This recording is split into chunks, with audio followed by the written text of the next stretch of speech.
So I'm sure by now everybody's seen the massive amounts of internet drama that have been following Steven Crowder and the Daily Wire.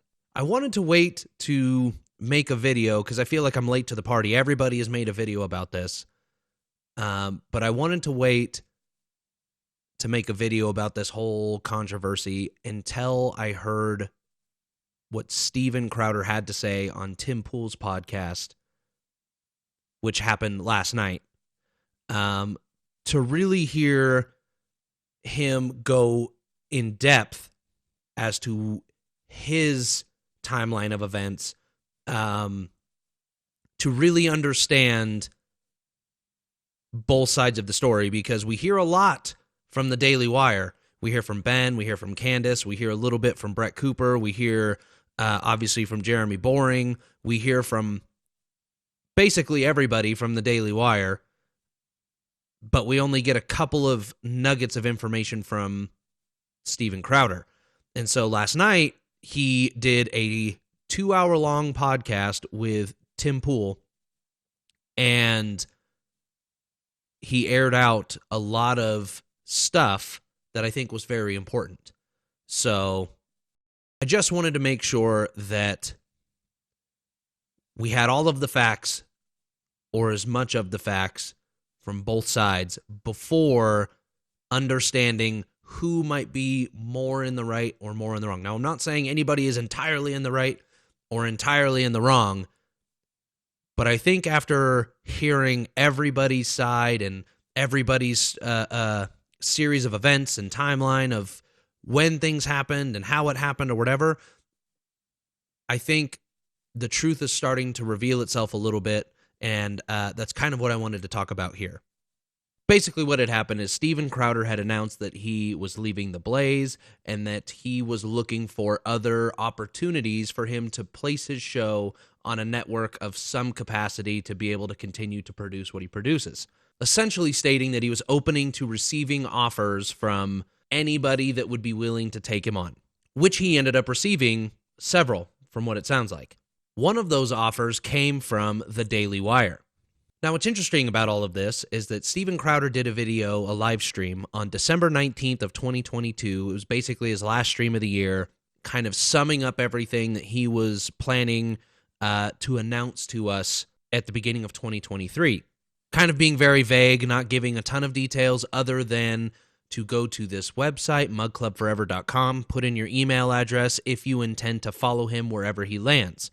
Then we didn't hear much from him for a while, up until about a week ago, which he then released this video called It's Time to Stop. In this video, which is a 28-minute long video, he basically lays out this contract that he had received from somebody, and he doesn't tell us who, which is very important. He does not tell us who it is, but he lays out things in the contract that he is not happy with. Now, it's very important to mention that in the video that Crowder posted, not once did he talk about how much he wanted money or how much the money was important to him or anything like that. And that will be important later on. Basically, his biggest gripe about this entire contract is that the terms appear to manipulate people or potential talent into being a talking head for big tech. Or maybe people silence their views a little bit more than maybe what they want to say in favor of big tech, which, based off of the terms of the contract, seem entirely true. And so Steven put out a fair amount of information for us to digest, saying, this is unacceptable. We're taking advantage of conservative content creators. We're basically just doing exactly what the left does, but on the right. Here are a few clips from that video from Steven Crowder, so you could see kind of what the gist of the video is. Either this has to stop, or I'm going to have to stop. Either this, what I'm about to discuss, has to stop, or I don't know. This may just not be for me anymore. So let me explain. Give me a few minutes of your time because context matters here. I ask that you don't skip ahead. It won't take very long. This has been a long time coming. This is a conversation that I've actively avoided, sidestepped, and I've hoped and prayed that it not be necessary behind the scenes for a long while, but that's no longer possible. So if you've watched for the last decade, you know that I've always made it clear that we here at Mug Club are in the business of serving you, the viewer, you watching, listening right now. I've also made it clear that I wouldn't be in the business of attacking other conservatives, regardless of disagreements or personal issues. And I've always explained my logic was relatively simple. I believe that the world was better with more voices out there rather than less, regardless of minute differences, considering the magnitude of the battle that we are genuinely fighting for our country right now. But for the first time, I have to say that I believe many of those in charge in the right-leaning media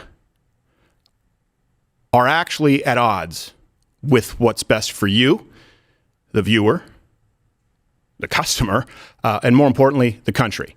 Too many of those in charge of the big conservative platforms are verifiably in bed with them. Big tech is in bed with big con. The people you thought, the people I thought were fighting for you, a lot of it has been a big con. Now, I'm specifically avoiding naming names or going after individuals in this video because I genuinely hope that those I'm addressing, and you know who you are, have a change of heart. It's never too late to do the right thing.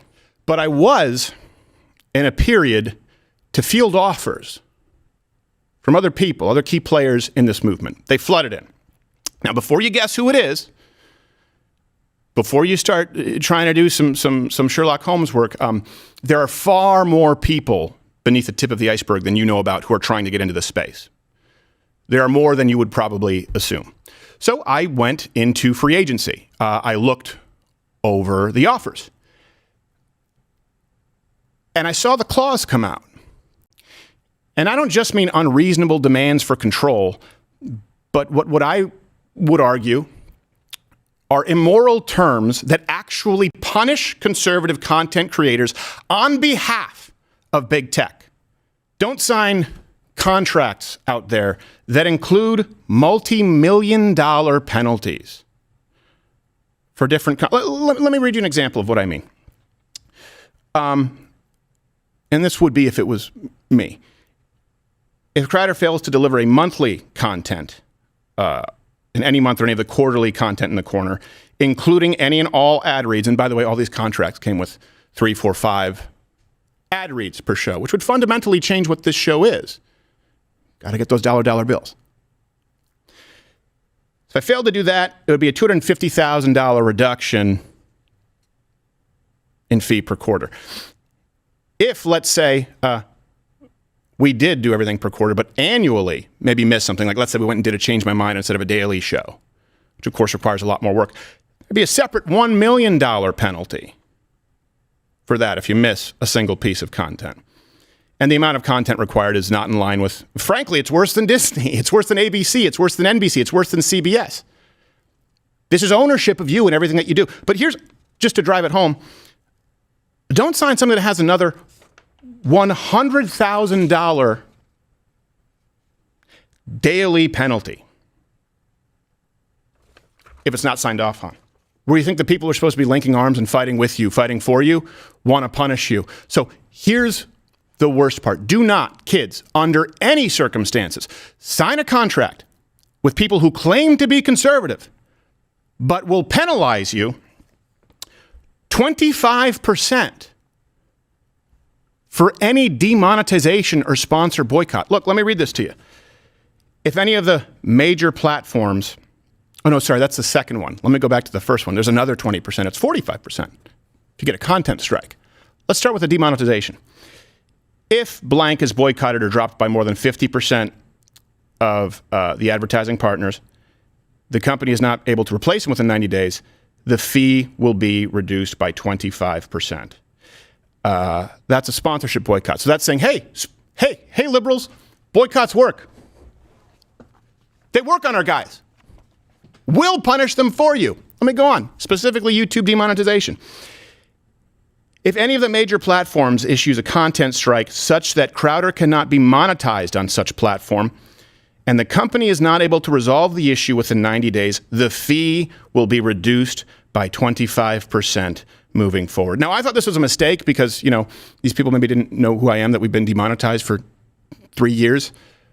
No, it was made very clear to me in no uncertain terms. This is what's sent out to everybody.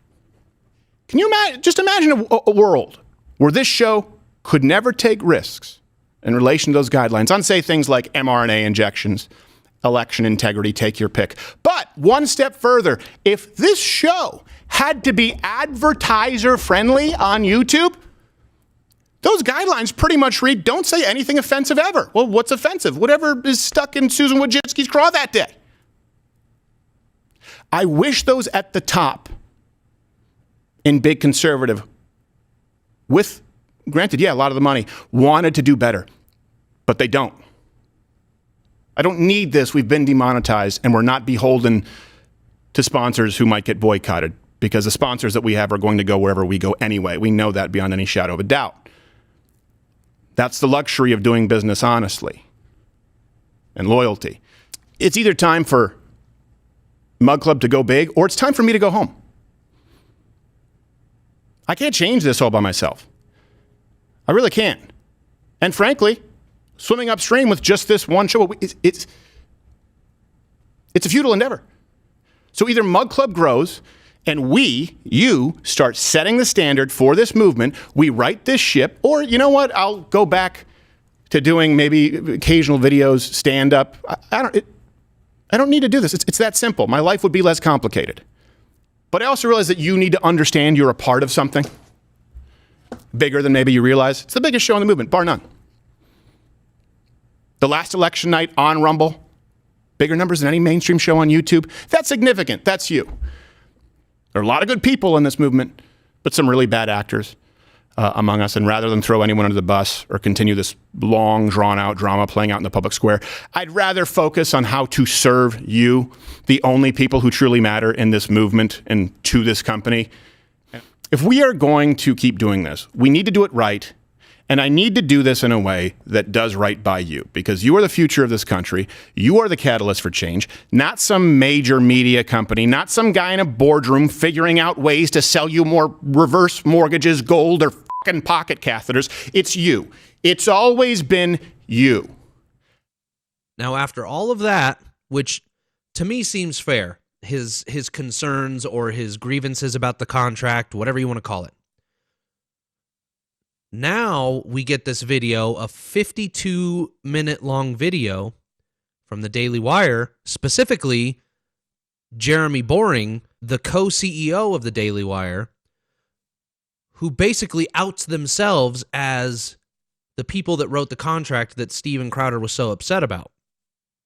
Now, there's a lot of controversy around this particular aspect here, mainly from people from the Daily Wire, like Candace Owens and Ben Shapiro, and of course Jeremy Boring. And the reason being is they're saying it is so obvious that the contract is from the Daily Wire, you didn't have to necessarily say it was from the Daily Wire for it to be known that it was from the Daily Wire.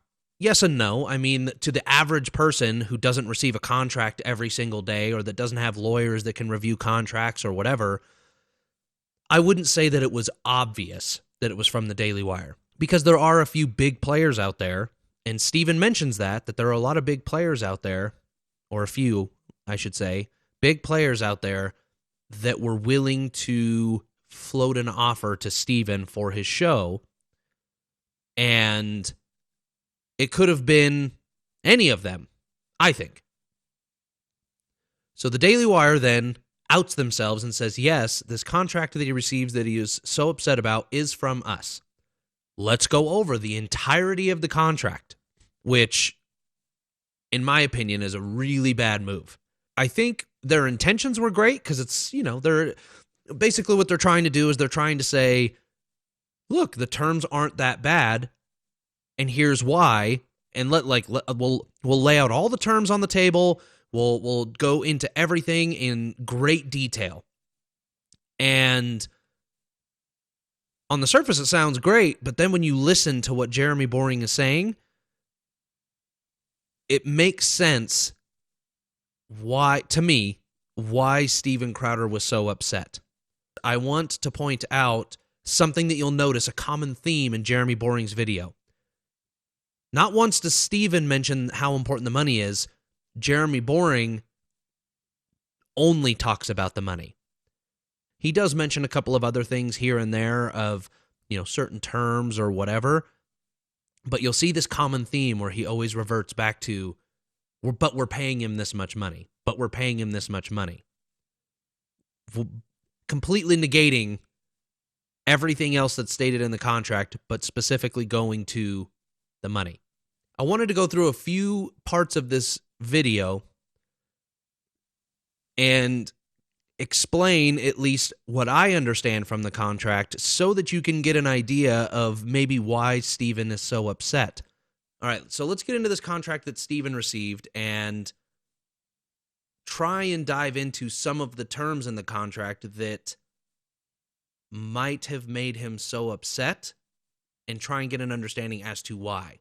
Now, I'm not an expert in contract negotiations, litigations of any kind, anything lawyerish, anything around the law, but I am an expert, I think, in common sense and the understanding of words for the most part.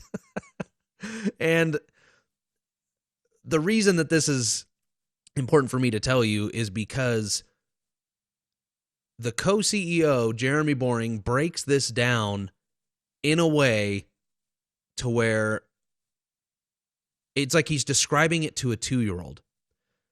And what's frustrating about this is that people are talking about how Steven Crowder and Jeremy Boring are, we're these really smart people and blah, blah, blah, and we need to air it out for everybody to see. And they're like, the viewers aren't stupid. The viewers aren't stupid.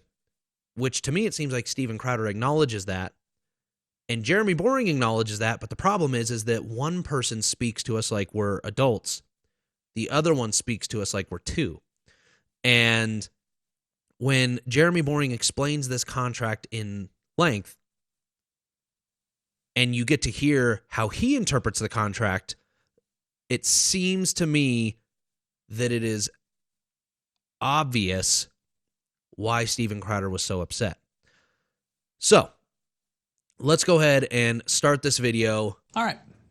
Our friend Steven Crowder has launched a new initiative called Stop Big Con. And in the video announcing the launch of the project, he talked about leaving the blaze and all the different offers that he fielded from other conservative organizations and what he thought were the real problems with those offers. And that's led a lot of people to speculate about whether or not the Daily Wire is one of the people who made him an offer. In particular, are we the ones who made the offer that he put up on the screen and talked about at length? And the answer is yes, that offer did come from the Daily Wire. I'm not trying to hide that fact. I'm not ashamed of that fact. In fact, I think it's a very good offer. But I think there's a lot of sort of misconceptions about the nature of the offer, the nature of the points. I think Steven misunderstood a lot of the points. And so the way we do here at the Daily Wire, we're just going to be incredibly transparent. That we like to have our members be a part of the journey. We live stream all of our company town halls, for example. We just find that sunlight sometimes is the best disinfectant. And so with that in mind, I'm going to talk to you a little bit about how we came to be in conversations with Steven, how those conversations ended, and walk you just line by line through what the actual document that we sent over to him, a non-binding term sheet, what it actually said and why. First thing you should know is that I'm really miserable to be making this video. Steven's been my friend for 10 years. I think he's maybe the most talented person working in the conservative media space. He's one of the top entertainers in the country, politics notwithstanding, a great comic voice. And I find it really tragic that we're having this kind of a conversation. But it's also very important, I think, that we talk about it, in particular because I know a lot of people who are fans of the Daily Wire were really offended by the things that Steven said in the video, and they're concerned that maybe we're doing the wrong thing. Really quick, just off of what he just said there. A lot of people have been doing polls, especially like some of the most notable ones is Tim Pool's polls that he did live on his podcast where he had Candace Owens on, and then a few days later he had Steven Crowder on. And he posted a poll where he got people's opinions on who was in the right versus who was in the wrong. Overwhelmingly, people said that Steven Crowder was in the right and that Daily Wire was in the wrong for trying to air out this dirty laundry for all to see. So I think that's worth noting, is that he seems to think that everybody is like, oh, the Daily Wire, woe is us. And that seems to be the exact opposite as to what people are actually saying. So I don't want to slam Daily Wire too hard, because I really do like the Daily Wire. I'm subscribed to both. I'm a member to both Mug Club and to Daily Wire Plus. I think that they are both key players in the conservative movement, and I love everything that both sides have to say. So I don't want that to be anybody here to think that I have anything against the Daily Wire, or, I'm this, whatever you want to call it, this fanboy of Crowder. I have watched both shows, or both. I've been a member of both programs for a long time, and I can speak just from the experience of being a member for so long, that they both are obviously big players, and I don't want it to sound like I'm just this is a slam piece on Daily Wire, but it anyways. And I think that by the time we finish this video, you'll understand what we were thinking with our term sheet and how we operate as a business a little bit better. I've wanted to be in business with Steven since the day that I met him. Ben and I tried to do some even movie deals with Steven before there was CRTV. Sorry, I had to make some I just realized I looked over and I saw that my face looked really pink. So I had to make some camera setting adjustments. For whatever reason, the saturation was cranked up real high. So, and the exposure was down really low. So I just wanted to make that change really quick. Sorry. Before there was a Daily Wire. For that entire time, we've talked at length at various times about getting together and doing things. Of course, for most of that time, he's been under contract, first at CRTV and then at the Blaze. So we weren't able to. And from time to time during the years, we would get together and daydream a little bit about, would there be a future for us to work together at the other end of that deal? We got word that Steven was finishing up his time at the Blaze and was interested in having a conversation with us. And so we reached out to his agent and we said, listen, we'd love to have a conversation. It's not every day that a monster talent like Steven comes on the market. We'd be bad businessmen if we didn't engage in a conversation with him. We weren't sure at that time if there was a deal to be had. I mean, for one thing, really quick on that point. Well, back in just a few seconds when they're talking about Steven is our good friend. We've known him for a long time. We've helped him with this. We've done this with him, whatever.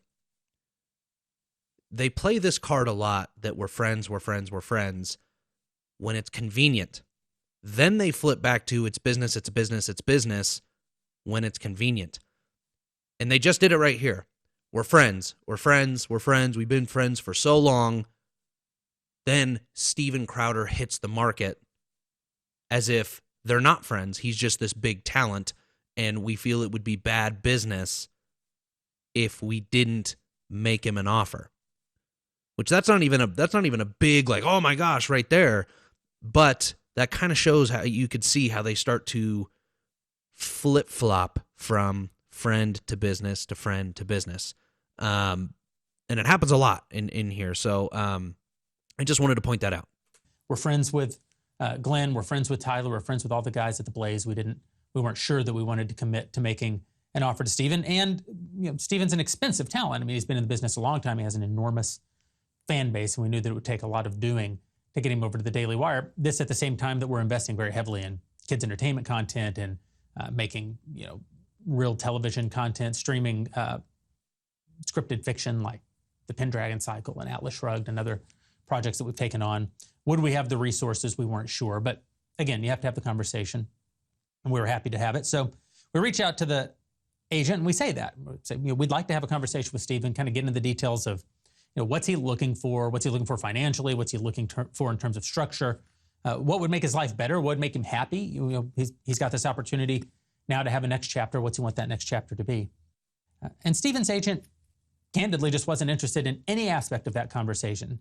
He only wanted to know about the money. He said, we're not going to have a conversation. We're not going to have some abstract talk. We're going to send us an offer. Tell us how much money you're willing to pay. And he gave us an indication of what the minimum number would have to be in order to even have a discussion with Stephen. And it's a big number.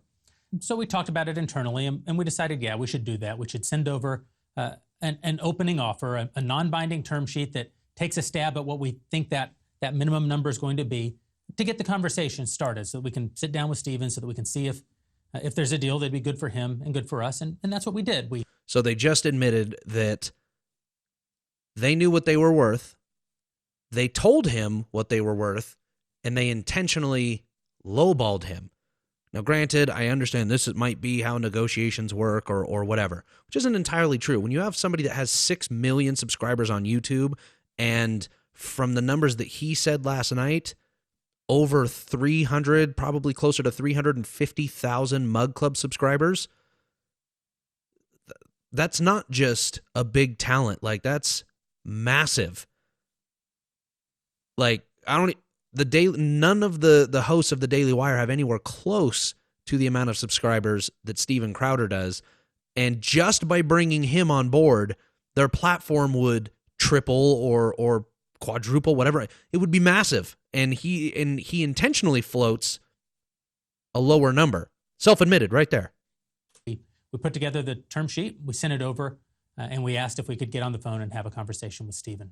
I'm going to walk you through that document, what it says, what it doesn't say, some of how Stephen represented it. I'm sure he feels like he was being accurate, but some of the things that he said are simply not true based on the text. And you know, Stephen's a very passionate guy. I think that he's doing his level best to stand against what he sees as an injustice, but there is no injustice in this document, as I think you'll see.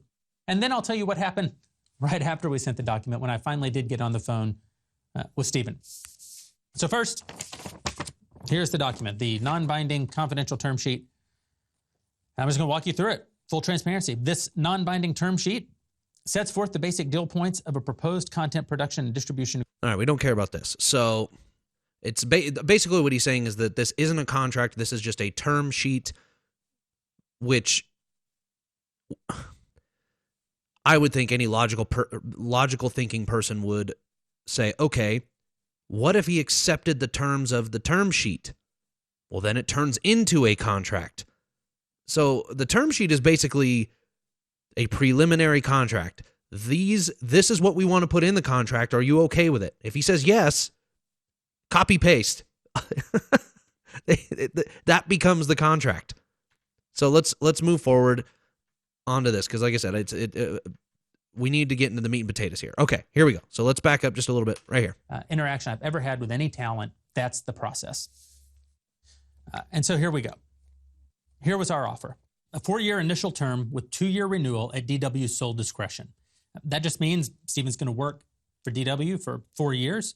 And if it's going really well, DW can retain him for an additional 2 years. So that's a very important detail, because they only talk about the 4-year term throughout this video many times. But it's important to note that that's basically a 6-year term, because what's being said here is that we're going to keep him guaranteed for 4 years, and if things are going really well, we get to keep you for another 2. So we'll continue. 2, the fee. Remember, this is the minimum number that we thought would get the conversation started with Stephen. $50 million for the initial term, plus $25 million for the renewal term, if extended, paid in monthly installments. Like I say, a pretty big number, but we thought for a talent like Stephen, this is probably the minimum number that's going to get us in the door so that we can sit down and talk to him. 3, production costs. This is important. We've never made a deal quite like the offer that we put in front of Stephen, because Stephen, very independent guy. I mean, all of our talent have very independent voices. Obviously, we can't tell them what to say. You know, Candace says what she wants, and Jordan Peterson says what he wants, Ben, Michael. But Stephen has always built in this protection for himself that he wants to actually produce his content. He doesn't want, you know, most of our guys, they come to the studio and we turn on the cameras. We point the cameras, we point the lights. That's another important detail right there. So the $50 million number, which I know I didn't address right away, yes, that's a lot of money for somebody that isn't Steven Crowder, that has a business with 25 employees, running a full-fledged production studio, things like that. 50 million is a big number. But this part that he's listing right here is very important to that $50 million number. So let's please pay attention as he reads this next part of the term sheet. Steven likes to do that with his own team to just make doubly sure that no one's interfering with his content, not that we would. And so we anticipated that, and we said, Crowder will bear the burden of production, including all costs associated therewith, on all the content contemplated herein, except on the quarterly and annual content contemplated below. We'll get to that part a little bit later. It's kind of a novel concept. The quality of the production will be as good as or better than is currently existing content. This just, again, Steven's going to produce his own content. It has to be as good as the stuff that Steven's audience has come to expect from him. And that'll come out of the 50 million. So it's not like all of that 50 million goes right in Steven's pocket. He's going to use some of it to pay for producers and studio space and camera equipment and operators and lights, just like we're going to use some of the money that we make to pay for the infrastructure and the technology and the marketing and the legal and all the other. So keep in mind, too, they talk a lot about the infrastructure in this term sheet. And what they don't understand here is that most of Steven's infrastructure is already taken care of. It's YouTube. That's where he gets a majority of his eyeballs. Rumble, which is where he gets a majority of his eyeballs. The hardest part that you would have to do would be the infrastructure to be able to handle what happens after the paywall. Once he ends his show on YouTube and does his piss-off YouTube segment and moves to Mug Club exclusive, that's the infrastructure that you have to handle, which isn't much. They're making it sound like we are putting on this big show and it has all of these moving parts, which it does, but he, again, self-admitted, Steven has to bear all the burden of that, the cost associated with it, blah, blah, blah, but we're going to bear everything else. So, that's important to note because producing a show of Steven's size isn't cheap, first off, especially when you have 25 employees to do it, when he does his Change My Mind segments and things like that, and he is going for, he has to fly places or, fly people out, whatever it might be, to do all of these different segments that he does, and then he does his skits, his comedy skits and all that stuff. It's not like this stuff is free or cheap. So that's important. He also admits that he likes to pay his people fairly well, which I believe that he does. I don't know what they get paid, but I believe that he pays them well for what they do. So that's all worth noting. And then one thing that we'll dive into here a little bit in the contract later is the money that Steven Crowder has the potential to make versus what they're willing to pay him. Parts that go into making a successful business. Revenue collection that says we'll have the exclusive right to realize revenue in connection with all of his content and brand. So they right there, another quick note, they openly admit we are taking everything, every dollar that is associated to Crowder's name, we are taking everything. We're paying you this guaranteed significant amount of money, $50 million. And for that, one of the things we're buying is the content, but we're also buying the right to monetize the content so that we can have a chance of making some money and not just spending money. What is the content? First, we broke this into daily, monthly, quarterly, and annual content. The daily content is going to be very obvious to you. He'll deliver a 1.5-hour Louder with Crowder audio-video show of a quality and kind consistent with the shows that he's currently producing 4 days a week. That's 192 original episodes a year if you factor in 4 weeks of vacation, including all ad reads and promotions as requested by us. So he's going to continue to produce his show, his Louder with Crowder show, 4 days a week, 192 times a year. And that'll include us being able to put ads in it and promotions in it. They'll be filmed in studio daily, Monday through Thursday. At least 1 hour of them will be outside the paywall. That's much how Steven already operates. That's the part that goes out on podcasting. It's the part that goes out on YouTube. It's the part that goes out on Rumble. And at least 30 minutes inside the DW Plus paywall. So in the same way that right now he has his Piss Off YouTube segment that has historically been at Blaze, well, he would still do that same kind of concept. 30 minutes of the show would now be behind our paywall. Crowder can bank or pre-record a limited number of episodes upon our approval and reasonable discretion. Days without new original episodes will be scheduled in advance, subject to our reasonable approval. What's this about? Well, a guy like Crowder, in addition to his 4 weeks of vacation, there's just also going to be times where he, for whatever reason, maybe he's got a speech, maybe he's got a stand-up comedy gig somewhere around the country. Okay, so none of this stuff. And say, hey, I can't really shoot a show. We're going to skip some of this because while there's some important details in there in terms of the amount of shows he's going to produce and things like that, it's not as relevant, I think, to what is important to Steven and what he wanted to. Oops, and what he wanted to get at. So I want to fast forward here a little bit so that we could get some more of the main talking points here. Fridays, we call them, where Steven basically doesn't have to produce a show. Network TV would, you're only working full time to be traveling by banking. Sure, I thought he would for the next 4 years to, work 192 monthly content. Well, so right now there are no ad reads to do a 90-minute all access and any promotions and ad reads that would go in that deal. Asked that Steven would produce one major promo video. So, oops. Quarterly content. We asked that Steven would produce one major promo video and photo shoot coordinated by us for his content at the company. We would want him to 4 times a year come in and make a very well-produced promo, that gives us marketing assets to be able to go out and sell subscriptions, sell Mug Club. So this is an important detail here to the rest of what's happening. And the reason being is this is kind of where I think they start to peel the layers back on the onion and things start to fall apart. And I say that because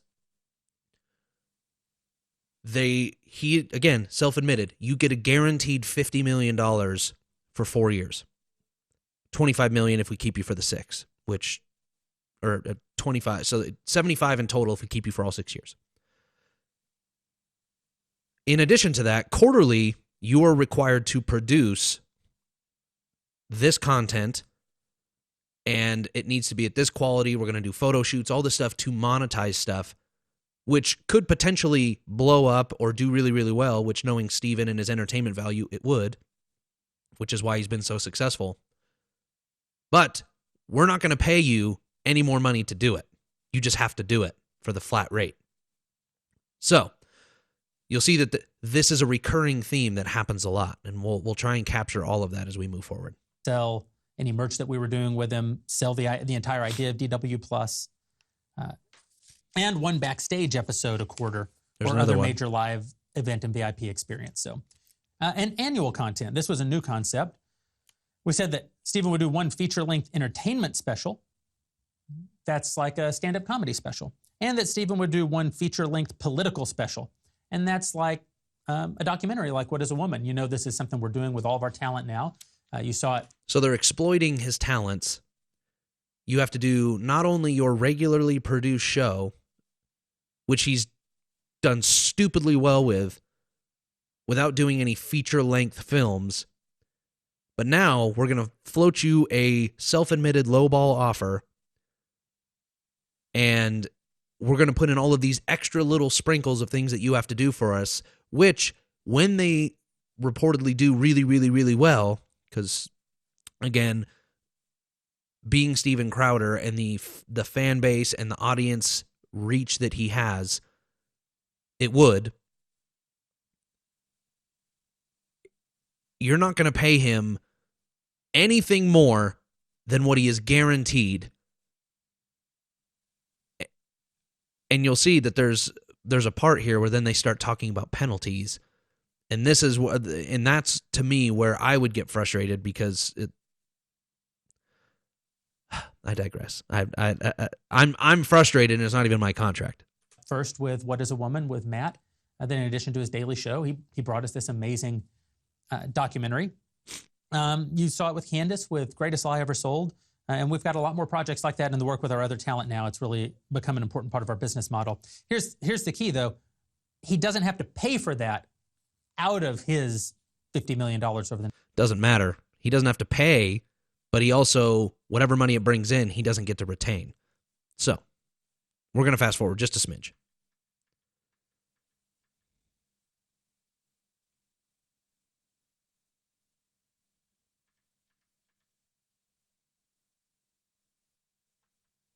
Okay, so I think this next part here, they talk about his back catalog of content. So whatever it is, the last decade of shows that he's done, probably not that much, but a lot of shows that he's done that the Daily Wire is going to try and capitalize on. So let's listen.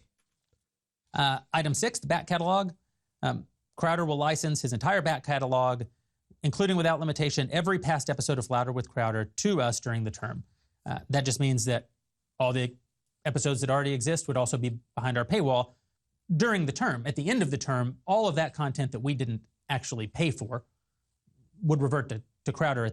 So they would get, again, they would reap all the benefits of everything that he has already done, and Steven wouldn't get any money back from what he has already created outside of what he would have, outside of the terms of the Daily Wire's contract.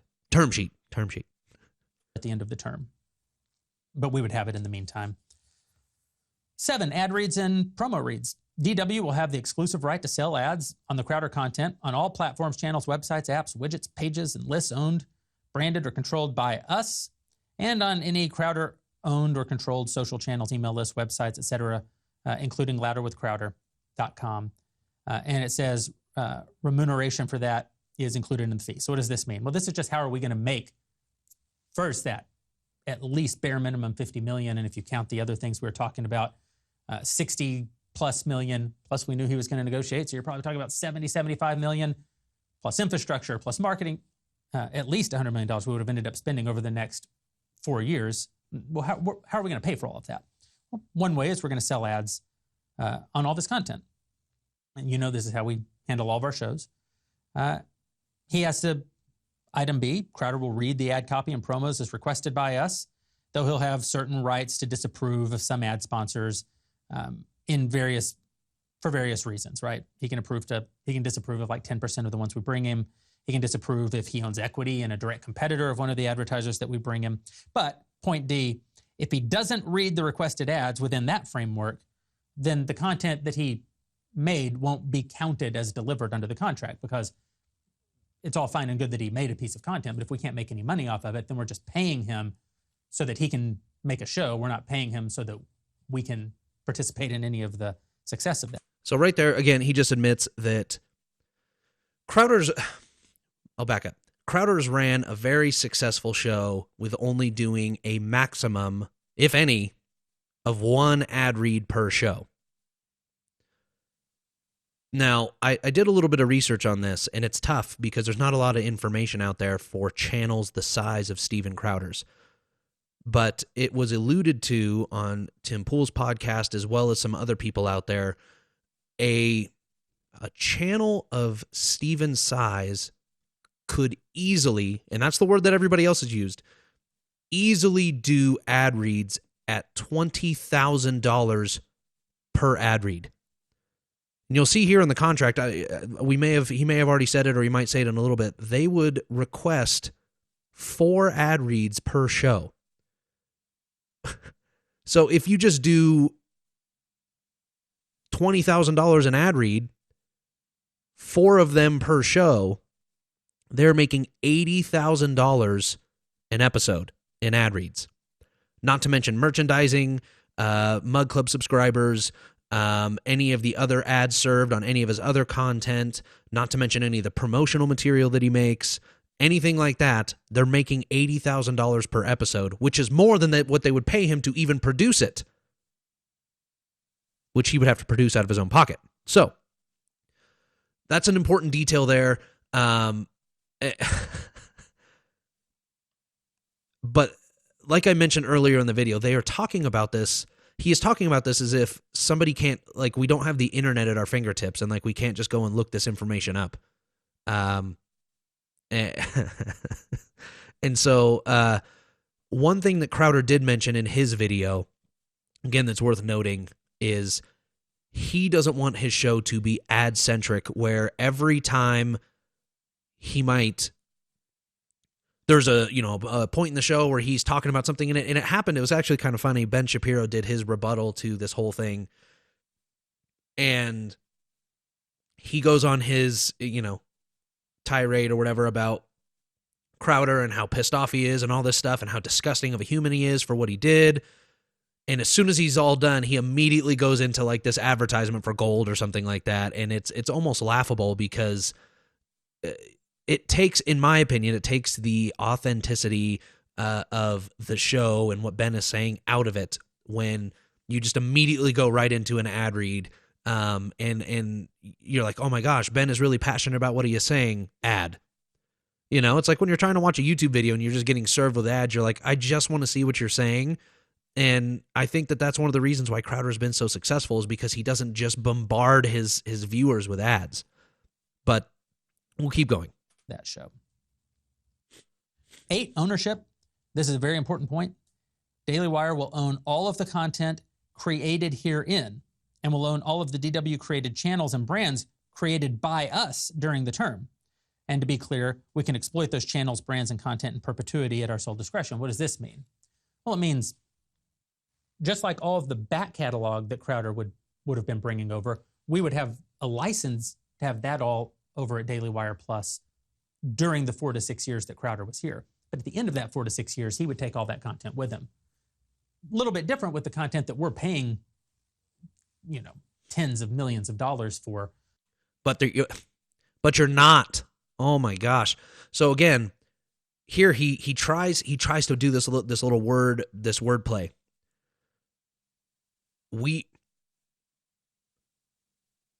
Daily Wire is saying that we get access to your entire back catalog before us.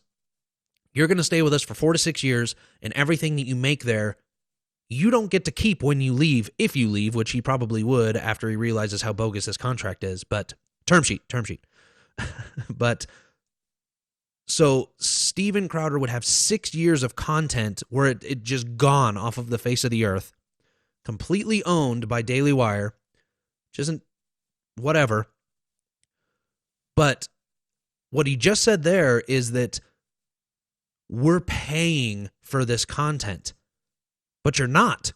You just said that he has to assume all of the production costs, everything, all of the costs associated with the show fall on him, aside from the infrastructure and legal and things like that, which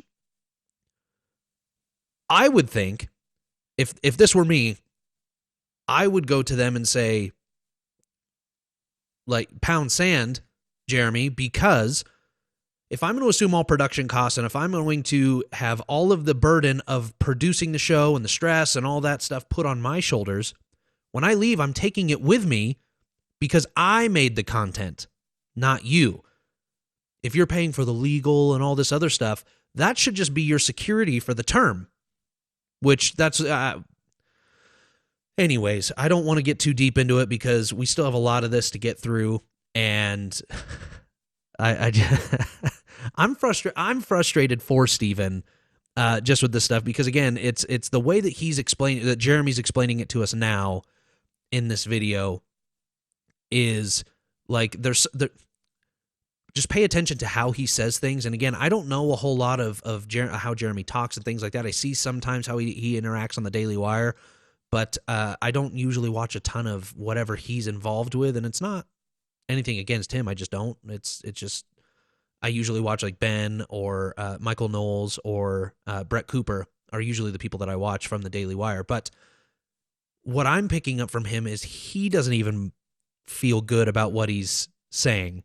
It almost seems like he's trying to explain it in a way to where he's like, "Ooh, yeah, that was a little greedy, but I'm going to explain it away." Or whatever. I could be wrong, but that's just how it seems. During the course of that content would always stay with us. We would have a sort of perpetual right to monetize that content even after Crowder would leave. And if Matt Walsh were to leave the Daily Wire, presumably at some date in the future, well, what as a woman would stay here? It was we paid for that. We paid for the marketing of it, the production of it. We paid him for the time in which he created. but you didn't pay for it with Steven. Again, he just admitted, we paid for all of that with Matt Walsh. We paid for everything with Matt Walsh. Everything. With Steven, we're only paying you this money to, like, we're paying you money, but you have to assume all of the production and everything that goes along with it, the content that you put in it, blah, blah, blah, blah, blah. So that's important. Created it. And so this contemplates something very similar. We would still have the right to the things that we make. As far as channels and brands, I'll get to that in just a minute because it's addressed more deeply as we go. Adaptation rights.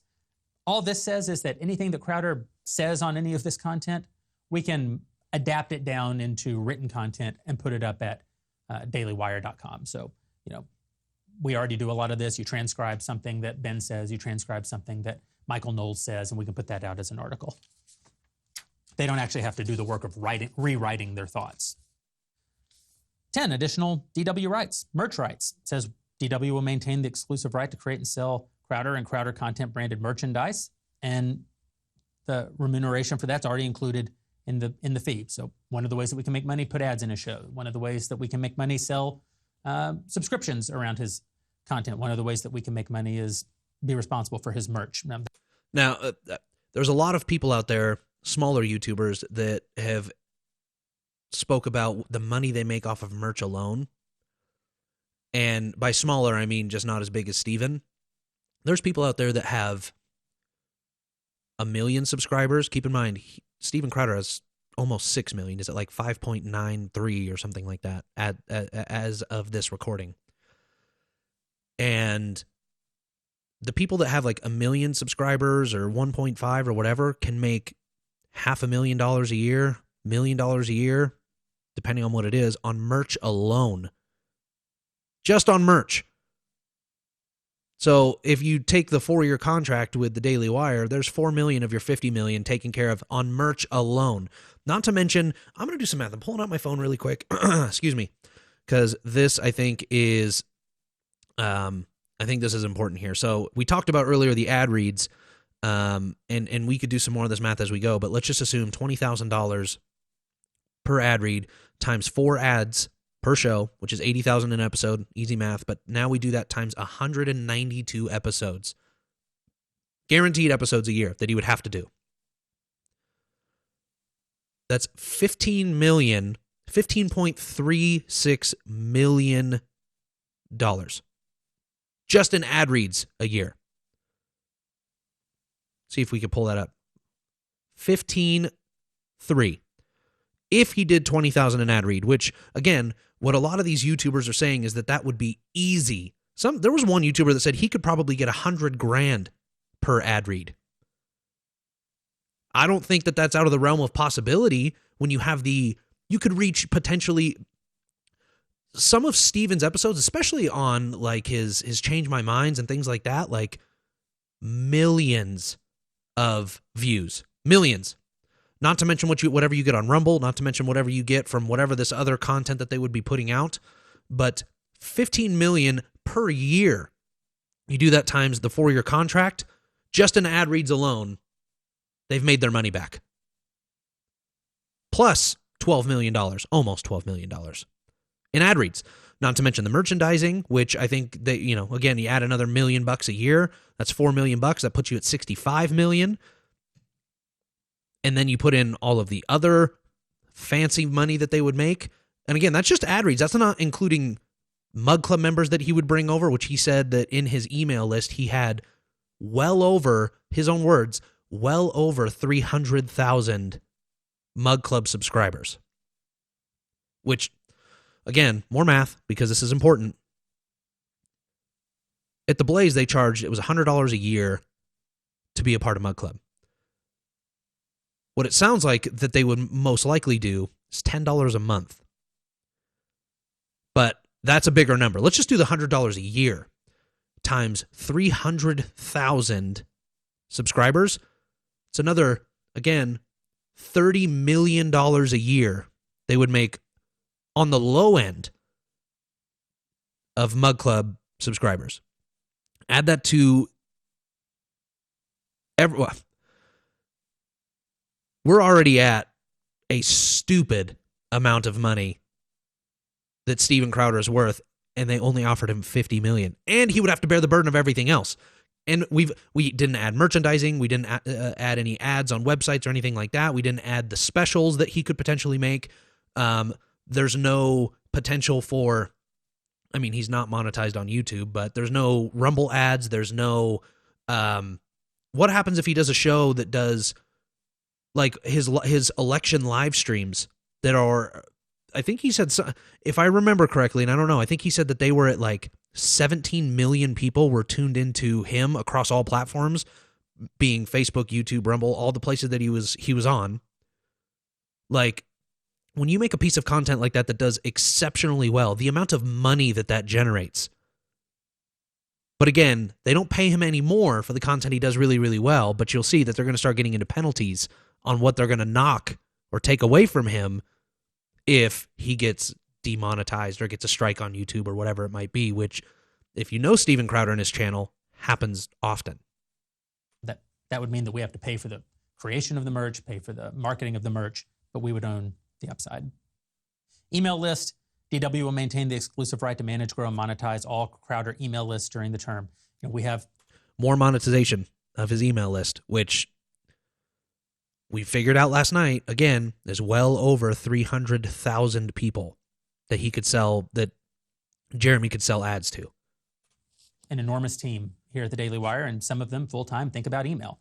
So that's a burden that we would take off of Steven, having to manage his own email list, just like we manage and pay the expenses on the merch. But we'll get the upside of that. Remember, we're trying to fill that 50, 60, 70, $100 million hole and to make profit. And the profit gets poured back in so that we can pay for all the infrastructure, all the technology, and all the other ways that we're fighting the fight. Social media management.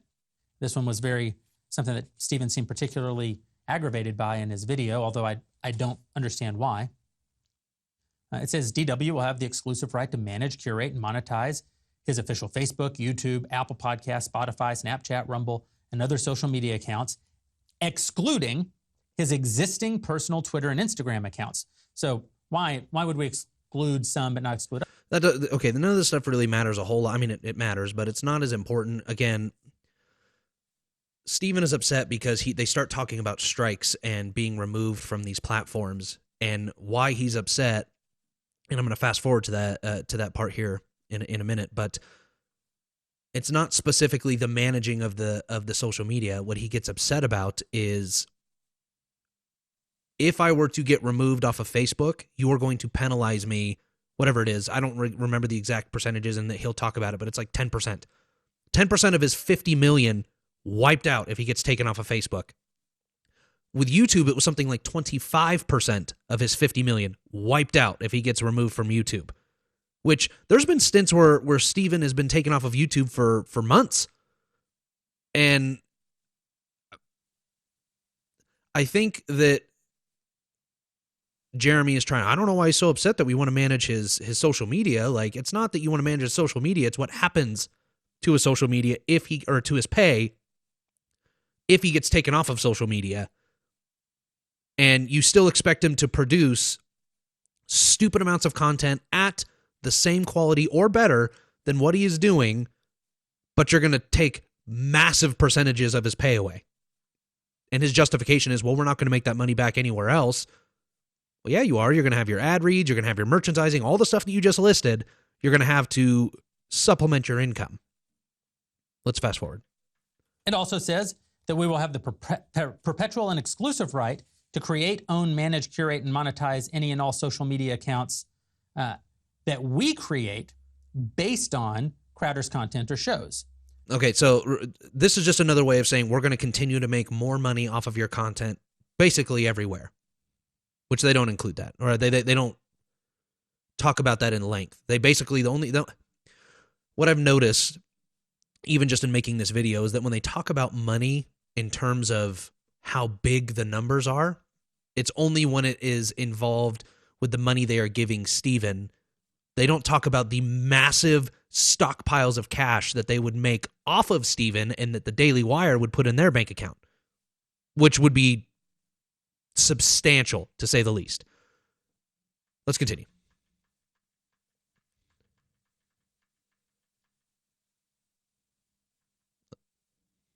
of the channels he's created for himself, obviously.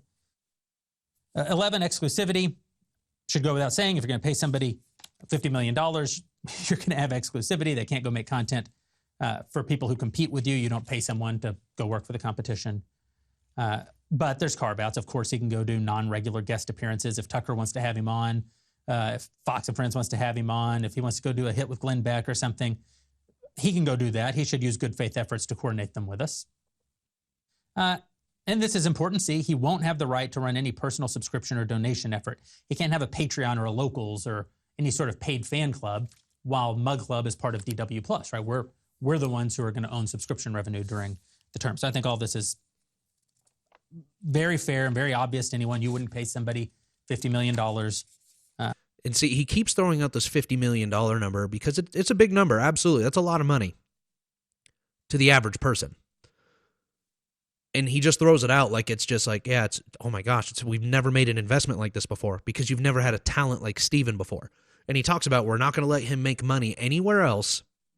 We're not going to let him go to anybody else's, or we're not going to let him basically do any sort of competing content unless it is approved by Daily Wire, which is understandable. But if whatever content he makes, doesn't matter what it is, they want a piece of the pie. Well, they want all of the pie, and then they give Steven a piece.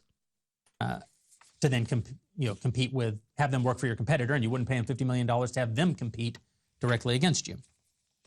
Now, here's this section that I know Steven was very offended by, and I think he misunderstood and therefore misrepresented. Fee reductions.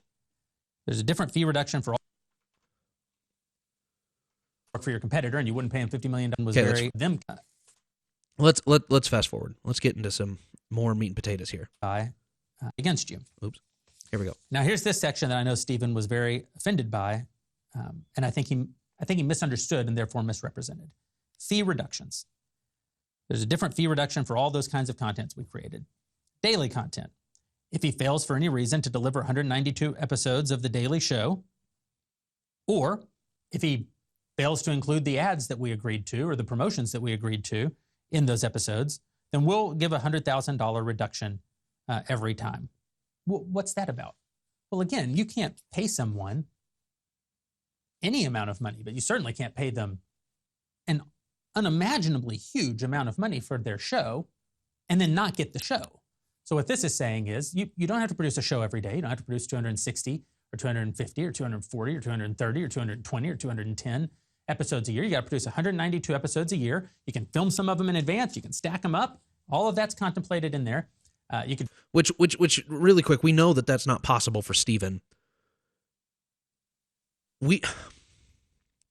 I can't speak for Steven, but I can speak for what I've seen. And the dude's exhausted. He even admitted in his It's Time to Stop video that he's not happy doing what he's doing anymore because of what's like the toll that has been taken on him. The amount of effort and time and energy that he is spending on his show to try and bring the truth and shed some light on what's happening. And I believe him. I know we only get to see an hour and a half, call it 2 hours of show if you're a Mug Club subscriber, 4 days a week, but what he does is a lot. I mean, I would think that he's working tirelessly 6-7 days a week, hours on end. Like it doesn't shut off. Like if something happens, he needs to be on it, or he goes and he travels to do, he's even doing like his comedy shows or whatever, which I understand people, it's like glamour and celebrity status and all this stuff, but it's not like it's the easy life to be doing that stuff. Especially he's got a family with twins, some fresh twins. I have twins. It's not easy, especially if you're going to be traveling and doing all of this stuff. Like I couldn't imagine. And to add to that, like the penalties. Okay, something happens and you can't produce a show. Well, now you have to work twice as hard to produce another one, or we're going to dock you $100,000 if you miss one episode. That's pretty substantial, which I dropped my phone, so I got to grab it real quick. But because I wanted to do more math. if you did $100,000 an episode times the 192 episodes they require, not to mention any of the other stuff that he has to make, that is $19.2 million a year that they're putting that on, times 4 years.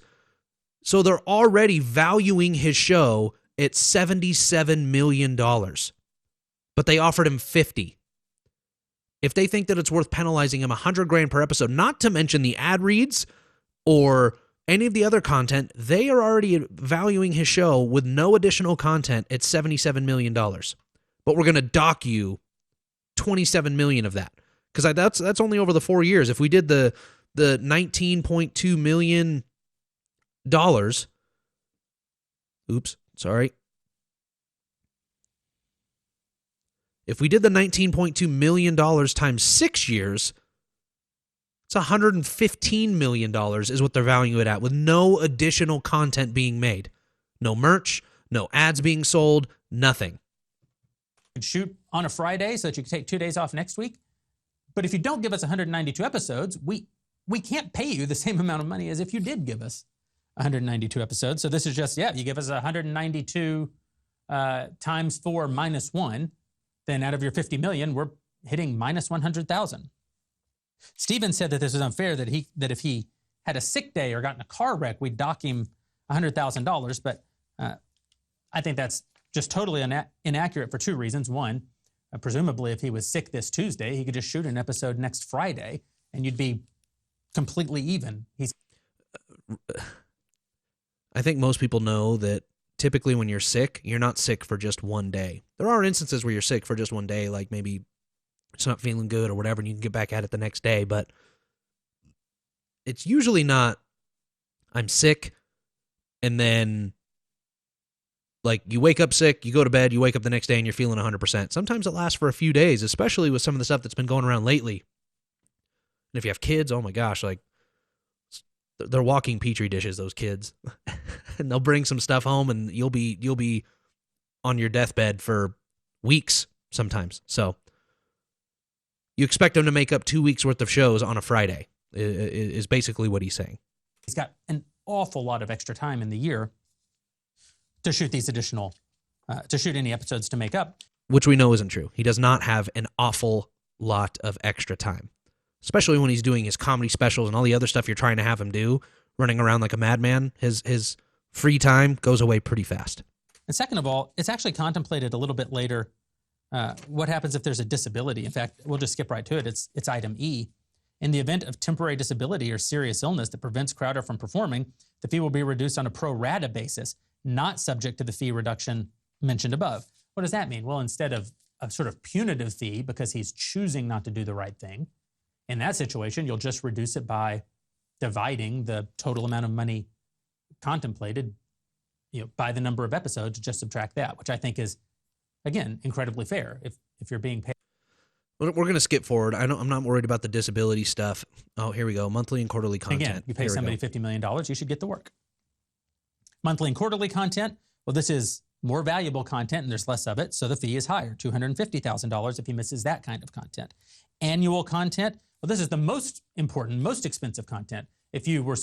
So they just brush over it really quick. We're going to dock you $250,000 if you miss any of the quarterly content or monthly content. So any of the required monthly or quarterly content that we expect you to make, if you miss any of them, $250,000 wiped out. And I guess it supposedly, he says it somewhere, but I guess they it doesn't say here, but it says that it would reset. Oh, never mind. It says item D. I'm looking at the screen here. The fee reduction calendar resets each year. So if he missed, there's 4 quarters in a year, which that's a million. Excuse me. So there's 4 quarters in a year. And if he misses all 4 quarters of his required quarterly content, that's $1 million right there. Then if he misses every bit of monthly content, which you know that the Daily Wire, just based off of this contract, is going to milk Steven Crowder for everything that he's worth, that's another $250,000 for 12 months. Well, actually, I guess it would be 8 months.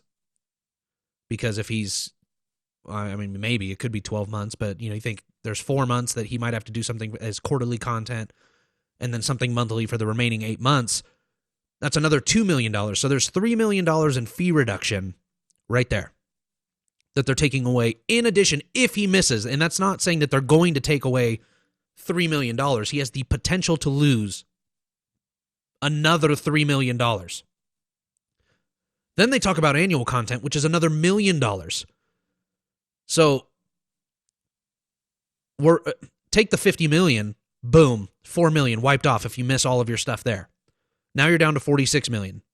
Then we take away $100,000 for every episode that you miss, which there's been times that he's missed them, and it's not, you know, sometimes he might have to go a week without doing a show or whatever because he's making stuff or whatever, but $100,000 an episode, let's just assume he missed, 10 episodes a year that he might miss. That's another $1 million that they're taking away. But let's just continue. Supposed to support, and then that brings us to 13, reduction of fee from lost revenue or boycotts. Oh, this one's important. This one's important. That Stephen really focused on. He says we're enforcers for big tech, that we're doing big tech's bidding, that we're punishing content creators if they run afoul of big tech. And first of all, that's just personally incredibly offensive. It's incredibly offensive to have your friend and ally. Here they go. So this whole thing has been about business. Boom, friend. Now we're friend. No, so we're bending our friend over with this contract. Is what they're saying. Friends don't treat friends that way. Now, hopefully you can start to unpack why Stephen is so upset, because they use the Daily Wire uses the term friend a lot. Like, you don't screw over your friend, you don't do this, you don't do that with your friend, blah, blah, blah, blah, blah. Friends also shouldn't hand them Friends also shouldn't hand their friend a contract that is essentially toilet paper and expect him to just take it and be like, wow, this is great. Thank you so much, friend. Like, oh boy. In 10 years of fighting this fight alongside one another, coming up together, say that you're not sufficiently conservative, say that you're I think he said in the video that we're worse than the left, that we're doing harm to the conservative audience and harm to the country, that we're not sufficiently at odds with big tech. Obviously that's ridiculous. You'll see that it's ridiculous as we. So to touch on that last little bit there, Stephen never said specifically. Again, he never said specifically the Daily Wire, but when he was talking about, this is worse than the left or whatever, he was talking about contracts like this and how this could be detrimental to the movement as a whole, not saying specifically the Daily Wire. And he says that on Tim Pool's podcast, that I'm not addressing the Daily Wire specifically. I'm saying everything out there that exists like this is not doing us any favors. But Jeremy Boring took personal offense to what was said. So we go through this and I explain it. It's absurd on its face. We get content strikes all the time. We get demonetized all the time. We get shadow banned all the time, just like all conservatives do. Again, another important information that he just self-admitted. We get strikes, demonetized, banned, whatever, all the time. Self-admitted, it happens all the time. And so, knowing who Steven Crowder is, they built in this big order of protection right here. We're investing tens of millions of dollars every year into technology to try to create alternatives. That's a long-term project. No one has built anything. Rumble is not a true competitor to YouTube yet. I hope that they become one. But right, it is for the conservative side of things. Obviously, it's not the level of YouTube, but you could have 1 million subscribers on YouTube, and then you do a live show, and you might only get 20,000 people in your show at any given time. If you have 100,000 subscribers on Rumble, you're probably going to have 500,000 of them in watching your stream on Rumble. So the numbers are vastly different. It's like comparing apples to oranges. Right now, YouTube has many billions of people use YouTube. and many millions of people use Rumble. It's a long-term investment. Now, So let's move forward to the actual penalties. And that's not YouTube. Even Crowder money off for that. It was audiently unethical. The reduction of fee from lost revenue from boycotts, content strikes, or bans from major social media platforms. Ad drop. If Crowder is boycotted or dropped by more than 50% of his then extant advertising partners, that is, if 50% of the money that he's making from advertisers is suddenly gone, and we're not able to replace that revenue within 90 days, then his fee will be reduced by 25% until such time as the ad revenue has been restored for a period of 90 days, and then it would all reset. Stephen says, all the left does is boycott our advertisers, so this just says to the left, your boycotts work and we'll enforce it for you. We will punish the content creator for you. Truth. But this isn't about punishing the content creator. That is exactly what it is. If the Daily Wire is going to leverage, I can't stress it, probably $100 million by the time you have marketing and infrastructure costs, by the time you pay for all. But you're only paying him $50 million. All the legal compliance, all the technology that it takes to support Stephen's show and Stephen's show, even at the price that we offered for it, which he would have wanted much more, which at least fair. $100 million. Obviously, if the show makes dramatically less money, well, then Stephen has to make less money because we're making less money.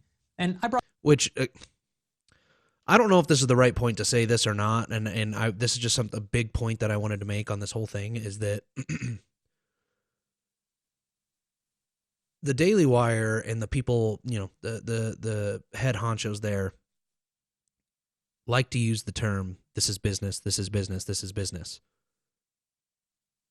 But man, for being business, and they talk about how Stephen wants to have all of these guarantees, like we're going to give him this guaranteed money, this guaranteed money, this guaranteed money. But what they don't do is what they're not explaining to you. So I do YouTube on the side. I'm a business owner full time. I know what it's like to run a business. Obviously not at the level of Daily Wire. I'm not doing hundreds of millions of dollars. I'm just a small remodeling company.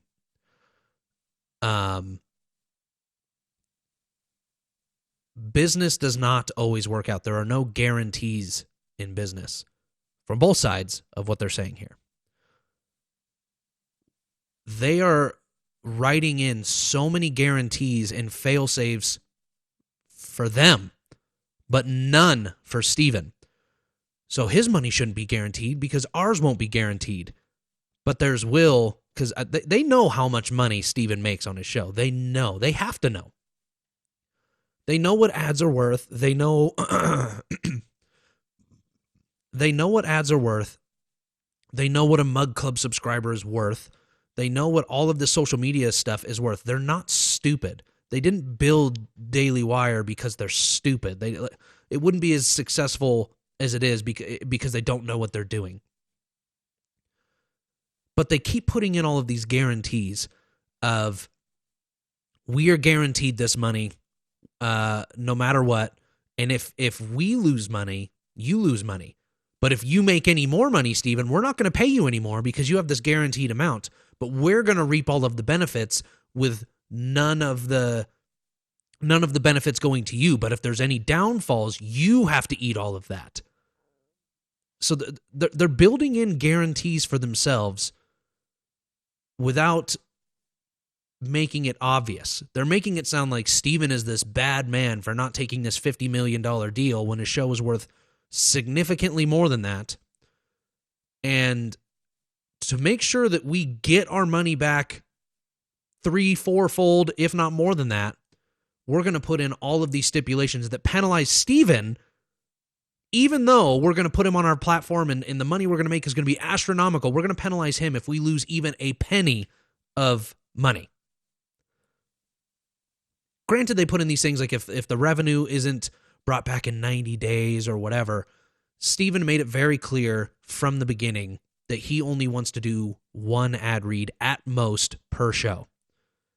He also made it very clear that it's not about the money, but he made it very clear about that. And what the Daily Wire is doing is they're saying, well, we don't care what you want to do. We're going to do it our way. even though we're going to make money hand over fist off of your show, you're going to do everything our way. Your show is going to be completely uprooted, flipped on its head, spun around, whatever. And it just wouldn't be the same show. Let's continue with this contract. Brought this up to Stephen on the phone, and I said, Stephen, if your show, if we guarantee you $1 for your show, and the show makes $1 in ad revenue and $1 in subscription revenue, then how does the money work? Well, it works that $2 come in, you get your guaranteed dollar, we get $1. What do we do? What do you do with your dollar? Well, you produce your show and you pay yourself. What do we do with our dollar? Well, we market your show, provide all the back-end infrastructure, pay for the 250 plus humans who work to make all of this continue to grow. By the way, we don't pay for one single person more than we need. There's no charity jobs. We're not giving our money away. If anything, we're understaffed by 50%. We ask more of our employees than any other company probably in America today. We drive people incredibly hard because our resources are limited, because we're trying to accomplish so much. This is important. Again, I'm not trying to slam Jeremy. I don't even know the guy. Obviously, I'm a tiny baby YouTube channel, just trying to do something for fun on the side because this stuff I'm passionate about. But Stephen, in his second video, as a follow up to this video, plays a recording of Jeremy when they're on the phone call that they talk about, where he says that they have to work for slave wages for a period of time, which I understand that it doesn't mean anything crazy or whatever. But when you put that in the context of what he's saying right here, that we drive our people incredibly hard, we get 50% more production out of them, to me, it puts a little bit of extra sauce on the meaning of slave wages, because I understand that your resources are incredibly thin, whatever, but my guess would be is you probably have people kicking down your door to come work for you. And you choose not to hire them. And you want to exploit your friend to make you potentially $100 million and then some. And I don't want to get, I don't want to get too deep into the weeds, but I think you understand what I'm saying is that you're running an operation where you are driving your people incredibly hard and you need to pay them all of this money or whatever it is. And again, you're writing out all of the risk on your end by saying, if we lose any money from Steven, we need to make sure that Steven pays that. We're not going to pay him any more money. But we're going to continue to work our people to the bone to make sure his content is marketed and exploited left, right, and sideways. Let's keep going. For our values, for our movement. So we pay for that out of our dollar, and then we pay ourselves. But that's how it works. I said, if the next day one of the dollars, the ad dollar, goes away, now what happens? Should it be that you said something on your show that caused that $1 to go away?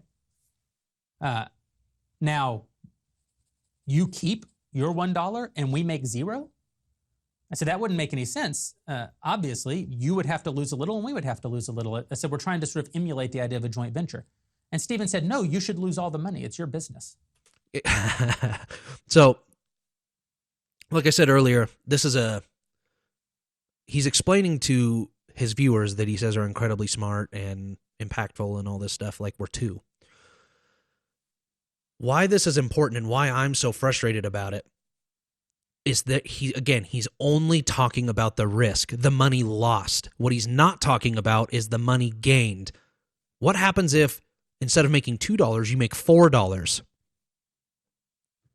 Does Steven now get the other $2 and you get to still keep your $1? So now Steven gets 3 and you get 1? No. That's the shit that pisses me off. Part of my language, I'm trying not to cuss as much because, again, I'm in the trades and sometimes I have the mouth of a sailor. But again, whenever you're trying to write out all of the low sides and put anything that happens on the low side on Steven, but whenever there's a high side, he gets none of that. So yes, if the show brings in $2 and you split it 50-50, great. That sounds really fair. But it's just business, as you state. And if if he makes less money because, one of your advertisers pulls off of his show or whatever, again, part of the money I would think that you're using to create or not produce, but to fund anything associated with a show would be to have people going out and trying to acquire advertisers, which you probably have advertisers knocking down your door to be on his show, especially if you're going to open up 3 additional ad slots. They're going to be like, oh my gosh, I'm going to get this many eyeballs on my ad. Take my money. Oh, I kind of forget where I was going with that. I'm sorry. I'm frustrated. But we're going to write out all of the risk by putting it on Steven. But when his show kills it and we make $4 per show, and again, I'm just putting this in Jeremy's terms of a 2-year-old. If we make $4 off of the show, Steven doesn't get the extra 3 and we still get to keep our 1. We're going to keep the 3 and he still only gets his 1.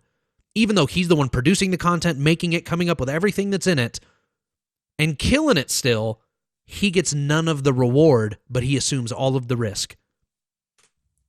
And I said, well, Steven, how would we have a business? Why would we be in business? And how would we stay in business? And Steven, this is a very important point. Steven, again, I think the most entertaining, talented person in the conservative movement. I think one of the most entertaining and talented people in entertainment generally in the country today, has created a very successful content generation company, a very successful production company. But Steven's never had to create the company that actually distributes, markets, and monetizes. Wrong. Steven has a company that does all of that. That's what Louder with Crowder is. He does all of that every single time he produces a show, and every day that we don't see a show, that's what his company is doing. But here we are hurling insults. You don't know how to do what we do, even though you've done it and done it better just by yourself. All of that content. He talks in his video about being one of the only true independent conservative voices. And I find that incredibly offensive. Steven, the whole time I've known him, has worked for someone else, has been paid by someone else. That doesn't mean other people tell him what to say. He's a very independent voice, and that's good. So is Matt Walsh. So is Candace Owens. So is Ben Shapiro. So is Michael Knowles. So is Brett Cooper. But Steven, as much or more than any of them, a very independent voice. But he's not exactly a self-made man. That's not true. He was paid by PJTV when I met him, which was owned by a billionaire at the time. Then he was paid by CRTV for a number of years, which was owned by a billionaire at the time. Then he was paid by The Blaze, which was subsidized by a billionaire, until Tyler Cardin, one of the real genius businessmen in our movement, turned the company around and made it profitable. During all of that time, Steven drove a ton of revenue. He's incredibly valuable. I'm not suggesting that he wasn't driving value. He was. I'm only saying he didn't have to build all of that. Yes, he did. He didn't have to build The Blaze. He didn't have to build the platform in which his show was hosted, but he built the show that has been so successful on YouTube, which isn't any of the companies that he listed. The companies that he listed were the paywall, quote unquote. And this is why I'm so frustrated about this, I think, more than anything, is that, again, if we take everything else out of it, is that Jeremy is talking about Steven as a friend when it's convenient for him, but then as his enemy or as a business partner or whatever, again, when it's convenient to the narrative that he's trying to create here. And the thing that is absolutely alarming to me is that it's like, Steven created this business. He did extremely well for himself. And what happened is these other places like The Blaze gave him a platform to distribute his show. And excuse me. And the thing that's mind-blowing about that is they're trying to do the exact same thing. And it sounds like they would be reaping massive benefits from Steven's show. And the thing that's frustrating is that they're doing the exact same thing and that they would reap massive benefits from his show, but they're saying he doesn't know what he's doing. We do. Even though he's done it extremely well for over a decade, he doesn't know how to do it as good as we do. But we're going to pay him a stupid amount of money to do it. It just the whole thing, like I said, it sounds silly to me. because Steven has obviously done very, very well for himself, and he's created something very, very successful, as they've openly admitted several times. But we're gonna tear him down when it best suits the story, but we're gonna build him up when it best suits the story. So let's keep going. We're almost there. He didn't have to think about it, and he didn't necessarily have to be profitable, and he doesn't know for a fact that he was profitable, because if he wasn't profitable, he would have been dumped from the Blaze or wherever he was. His show wouldn't have existed. If he's not profitable, if he's not making money, how could he have 25 employees? How could he continue to produce shows and travel and do all of these things if he's not making a profit? Again, these super successful businessmen that we are watching right now are saying he doesn't know how to do business, even though you think he's just been assuming debt for the last decade, that he's in millions of dollars of debt and drowning. He's up to his ears in debt because he hasn't turned a profit. He would have been dumped so fast, like a hot potato, if he wasn't making any profit. He's ran a profitable show. That's why he's been able to grow so much. As he has said very publicly, all those companies, none of them really shared all the information about what was happening with him. So Steven feels very certain that his show was always profitable, but he doesn't know that his show was profitable. And even if No, he knows his show was profitable. He just doesn't know how profitable it was. That's the difference. And the crazy thing is you're trying to do the exact same thing. We want you to bring everything over to the show, and we're going to keep you in the dark on how well your show is doing, but we're going to give you this guaranteed amount of money. But we're going to build in all of the risk protection that goes along with it. And from what I've understood, there's some people that I guess who have read contracts from like the Blaze, and the only reason I keep bringing up the Blaze is because that's the most recent. They said that the Blaze is a very understanding company, and that there was not anywhere the degree of penalties in the contract with the Blaze as there is with the Daily Wire's contract. Term sheet. And I think that that's what is so frustrating to Steven, is that he's like, my show is bigger and better than ever, but I'm being penalized more and more than ever in this term sheet. if it was, what became of that profit? Most of that profit almost certainly was reinvested into growing the infrastructure and growing the technology and growing the marketing and growing the compliance. That's how business works. And if you're the Daily Wire, we're a very successful company by conservative media standards, and we're a tiny fraction of the smallest legacy media company. If we're going to make one of the biggest investments we've ever made in talent, which is what we were offering Crowder here, an amount of money that puts all of our investments at risk. I mean, if it doesn't work, you're not going to be able to make that kids' entertainment content. You're not going to be able to make that those movies and TV shows. Yeah, it's not guaranteed that it would work, quote unquote. Maybe you don't make the $200 million that you think you're going to make off of his content or whatever. I would be willing to bet my life that there would be a stipulation, a clause in the contract when the contract is actually written. It might even be in the term sheet that if he fails to produce, the Daily Wire can drop him at any point if they feel that he is not meeting the terms of the contract. That seems like that'd be pretty self-explanatory in a contract this size. But again, that's not how business works. Well, business works if you have two businesses that are working together and one business does extremely well and the other one, the best way that I could put it is in terms like this. Again, business has its upsides and it has its downsides. There's risks and rewards. If a business does extremely well, it gets profits. And if it does really poorly, it loses money. And I've said this before already, and I feel like I'm just beating a dead horse at this point. All of the risk is put onto Steven, and none of it is put on the Daily Wire. But they want to front all of this money and talk about how they're going to be Steven's savior and all of this. But we assume no risk. He assumes all of it. But we're going to make it sound like we're the ones assuming all of the risk, when they know damn well the amount of money that his show is going to bring in, which is probably why they floated him such a sizable contract. we know that his show is potentially worth $200 million over the 6 years, but if not more than that, but we're only going to give him 50. Well, I guess if it's 75, if it's the 6-year term. Like, you're writing in a guarantee for yourself of, again, tripling your investment at least. I don't know.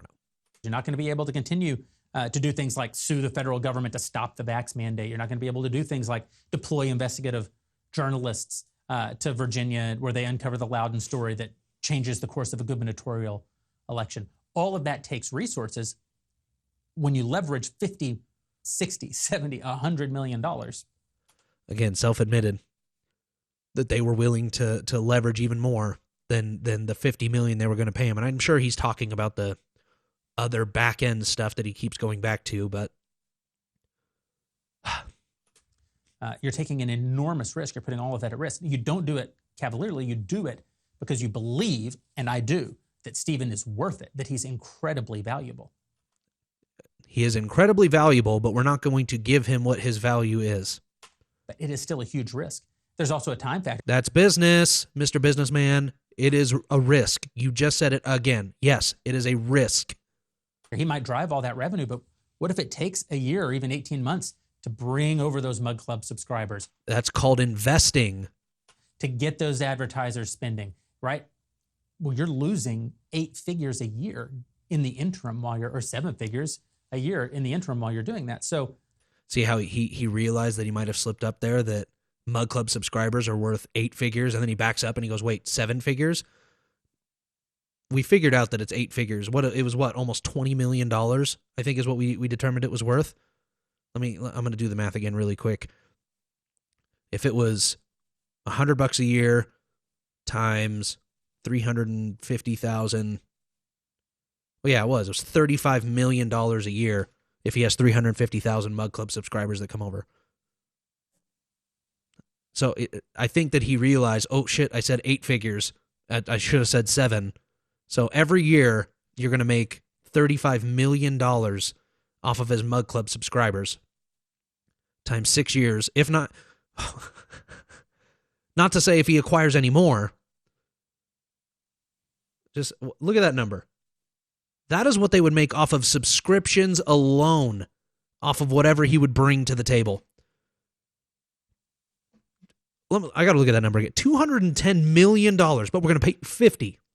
We're going to pay you $50 million out of $210 million when you could potentially bring 350,000 subscribers. And let's just assume that a percentage of those, I don't even know, 25%. Let's just say 25% of those are already subscribed to the Daily Wire. So 350,000 times 75%, that's 262,500 subscribers times $100 a year.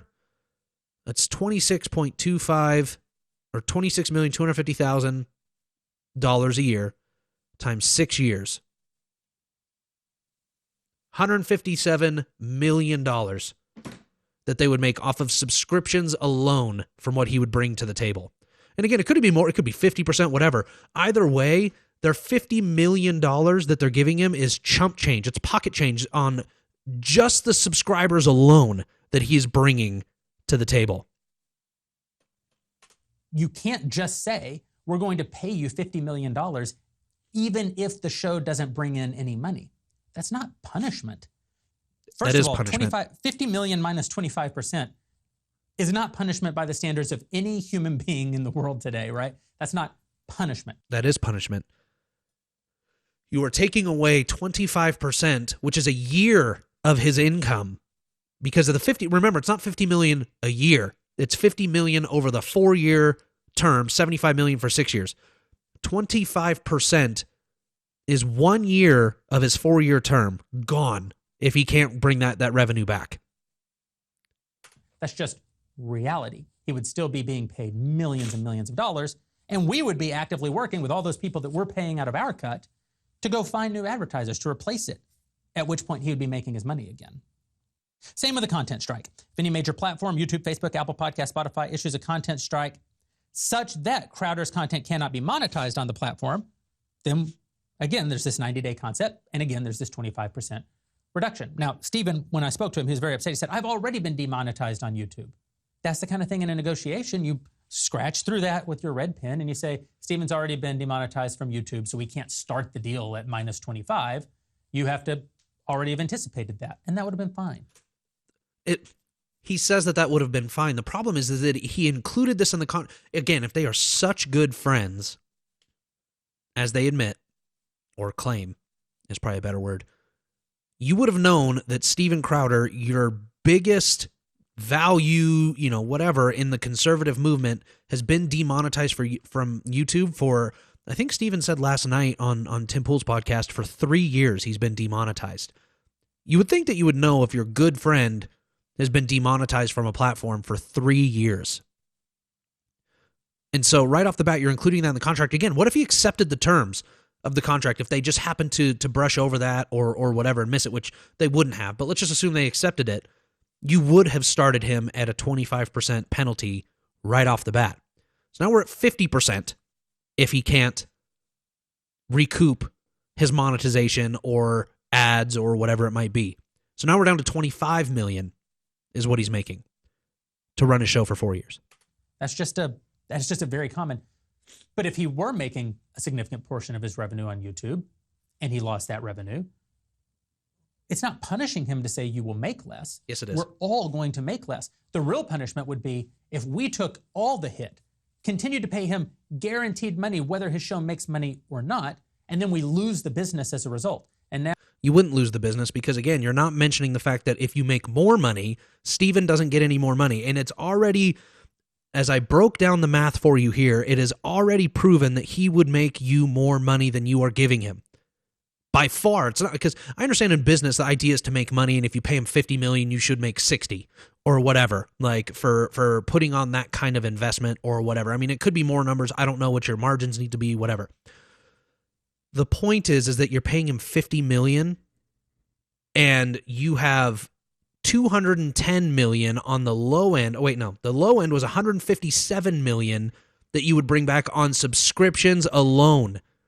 Not to mention any of the other stuff. I have to keep circling back to this so I can really hit it home. We're going to pay you $50 million. We're going to make 3 times that into our pockets just on subscriptions alone, not to mention the other potential $50 million or whatever it might be. But if you happen to miss one ad read in your show, $100,000 wiped out. If you happen to get demonetized on any platform, there's a big chunk of your money wiped out, which you're still going to get the $157 million from the subscribers, but Steven only gets blank. And if you take away 25% of his $50 million, forgive me, I'm not super good at math. I think that's $12.5 million times 0.25. Yeah, $12.5 million that you take away that you get to just keep off of his subscribers or whatever. Like, what incentive is there for him to join you and bring all of this revenue to your company? Like, he gets nothing in return from that other than a guaranteed $50 million. It sounds like it's big money. Because, I mean, I'd love $50 million, but the problem is that Steven has a big company and a big outfit that he's running, and he's worth well more than that. Now, no one pays Steven anything, and no one releases Steven's content. He has to go build it all from scratch in Crisis. Which you're still asking him to do right now. You're still asking him to go out and produce all of his own content and build all of his own content, and that the Daily Wire gets to reap all of the benefit. Ban. The Crowder content cannot be released on any of the major platforms because of his content being banned from those platforms. Then we'll reduce the fee if YouTube 20, if Apple 20, if Facebook 10, if Spotify 10. Okay. So right now, this is important. If we do the ad read, 25%. If we do the content strike, 25%. It's 50% if my math is correct. 50%. Then you take away a ban off of YouTube. That's another 20%. That's 70%. Apple Podcast, 90%. And if you look at the numbers there, there's another 20%. You can only go to 100% of his contract. That's 110% in penalties if he was banned everywhere. Besides, of course, surprisingly, Rumble's not mentioned in this when their fucking numbers, again, pardon my language, I'm so sorry. Their numbers on Rumble have been massive. But what does he have to pay you now 10% if he gets banned? The dude's not making any money anywhere else besides the subscribers that you have guaranteed of 157 million or whatever the number was. But he has to eat 100% of his contract if for whatever reason he had a ban across all platforms. This contract is garbage. Term sheet is garbage. Same kind of concept. If the content simply cannot appear and therefore cannot not only be used for marketing, cannot be used to grow the brand, also can't be monetized, well, we can't pay him the same as if it was. If you're making 25% of your money on YouTube and now YouTube is permanently gone, you can't make that money anymore. It's not punishment. This is really what it comes down to. Stephen's philosophy seems to be, I deserve to be paid millions and millions and millions of dollars whether my show drives the revenue or not. That's not a business relationship. He's not looking for a business relationship. He's looking for a benefactor. He's not. The point that they keep missing here, and again, I have to go back to it because I'm addressing it directly to Jeremy's point.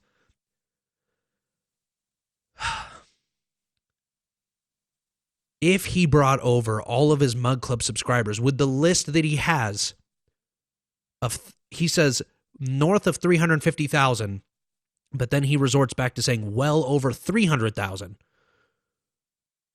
Even then, call 300,000 just to be on the low end. 300,000 subscribers, Mug Club subscribers, move over to your platform.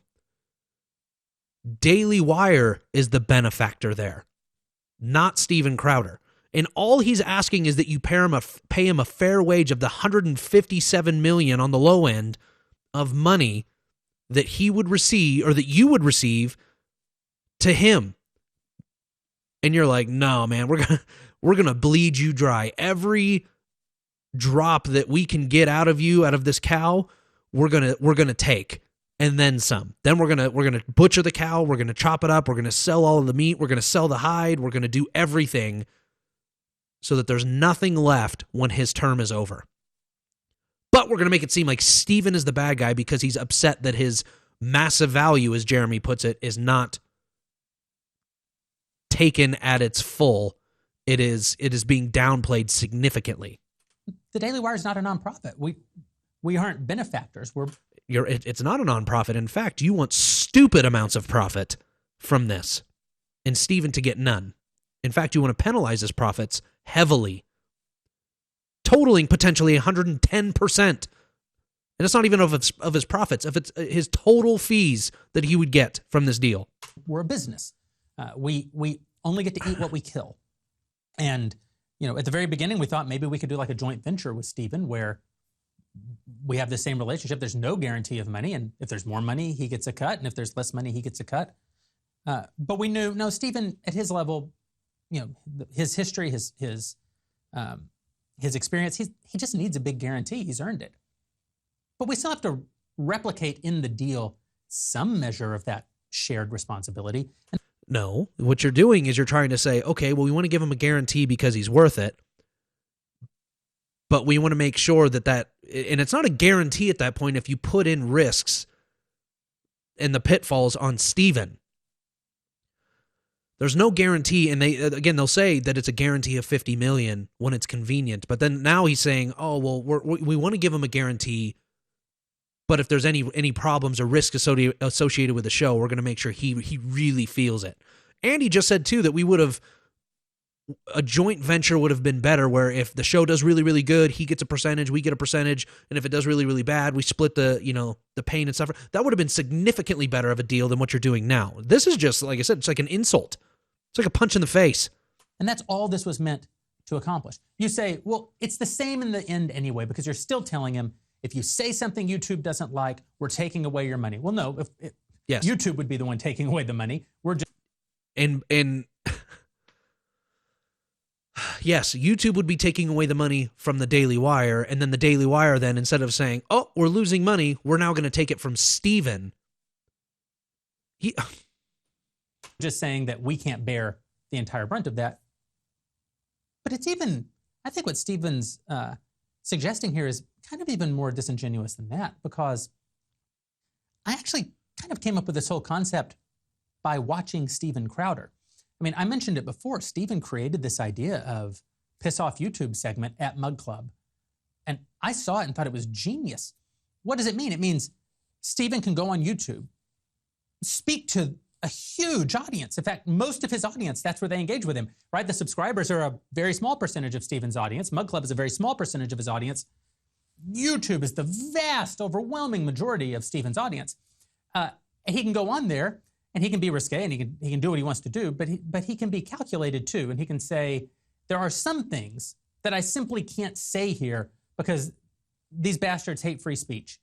For those things, come over to Mug Club and become a subscriber. And then for 30 minutes a day at the Blaze, he could say whatever he wanted. And I thought that was a genius thing, and I implemented it at Daily Wire because I was inspired by Steven, who, again, very talented guy, very smart guy. So now you're going to take his own idea and use it against him and penalize him for giving you the super amazing idea that you love so much. It is going to make you stupid amounts of money. This is just meant to say the same thing. Hey, I want you to be thoughtful about what you say on the free part of the show. Doesn't mean I want you to say things that aren't true. Doesn't mean I want you to say things you don't believe. Doesn't mean I want you to bend the knee to big tech. What it means is I want you to preserve the revenue as best you can, preserve the audience as best you can, and then tell people there's a reason we're building these multi-million dollar platforms. There's a reason we have subscribers. It's so that there is a place where they can't take our voice away. They can't tell us what to say. So what should he do? He should go on YouTube. He should talk about the things that he talks about. And then he should say, listen, there's some new study came out about the COVID vaccine, and I want to talk about it, but these bastards at YouTube won't let me. Come over to Mug Club at Daily Wire Plus. Go over there and talk about it. And in that way, we keep growing his brand, bigger and bigger audience, more and more people. We have those revenue opportunities, and Steven is free to say the things he wants to see. I don't know why when he read this, he couldn't see that. Because that's not what you said. Oh my gosh. Again, if you were such big advocates for Steven in his show and you guys were such good friends, you would know that the dude is banned left, right, and sideways, or not banned, but well, I guess banned, but he's constantly attacked on YouTube for what he says. And the stuff that he says is not like anything that's like, oh my gosh, like how dare he say that? Or it's like the dude's just having a conversation with people in a studio and giving us the news, and he might have little skits that might come across as semi-offensive or whatever to somebody. I don't know. I mean, I get it, but that's what comedy is. And he gets hit with a ban, and if that happens, you're saying, boom, 25% of your money gone. But how dare he be mad if that's telling him he has to curate and control his content so that never happens again, which means that he has to no longer be Steven Crowder. He now has to be another talking head for Daily Wire. And as bad as that term sounds, that's basically what he would be. His show is going to be completely restructured to match what you want. Which, yes, it's business or whatever, but the problem is that that's not what the viewers that are coming over to watch Steven want. That's why he has been so successful and has far, far, far more subscribers than you have. And in both in the Mug Club realm and the YouTube realm, and why his audience and reach is so big is because his filter is is limited. Like, he says what people are thinking, and it gives validation to our thoughts, and I think that's why he's been so successful. But you're telling him, well, if you can't say those things because now if you get banned, we're taking all of your money away, which that never happened to him before. But now you're telling him, well, if YouTube bans you, boom, gone. I don't know why when we talked about it after the fact, and he was very upset with me, he couldn't see it. But I find it deeply offensive that he won't give me the benefit of the doubt. And so see, this is just something that I wanted to point out, a small thing. Jeremy keeps saying how he's deeply offended. This is very offensive to me, not acknowledging how Steven feels. He says Steven was very offended by this, and then he immediately discredits his feeling of being offended by saying, I don't know how he feels this way. I don't know why he feels this way, because this is very generous. When you devalue somebody's show by call it 200%, and you say, or whatever the number is, we're going to make $250 million off of your show, but we're only going to give you 50. We're going to pocket the other 200 million to create whatever we want to create, blah, blah, blah. You don't think he was offended by that? And again, it's not even about the money to him. It's about creating a place that is good. Like, I would love nothing more than to be given an offer by the Daily Wire or Steven Crowder if he chooses to do his own thing or whatever. Like, that would be amazing if I can create a channel at that capacity. The problem is that seeing a contract like this from the Daily Wire, and maybe this contract is special to Steven because of how big his platform is. I don't know. Maybe greed took over. I don't know. It makes me reluctant to see any offer from anybody because I feel like I'm going to take advantage of you. You have built this audience. You have built this whatever. I'm going to take that from you, but you are still expected to do everything you were doing before, and none of the reward is going to be given to you, but all of the risk is. And Even more offensive that he felt that he needed to air our disagreement about this section publicly. He didn't. You did. He never mentioned the Daily Wire. You did. Steven's my friend. He's my ally. It's just a low move. And I'm sure he thinks he's standing on principle. The problem is, you might even think that, first of all, friendship is a principle. You might think, yeah, but some things have to be more important in the public space than friendship. I don't know if that's true, but let's say that it is true.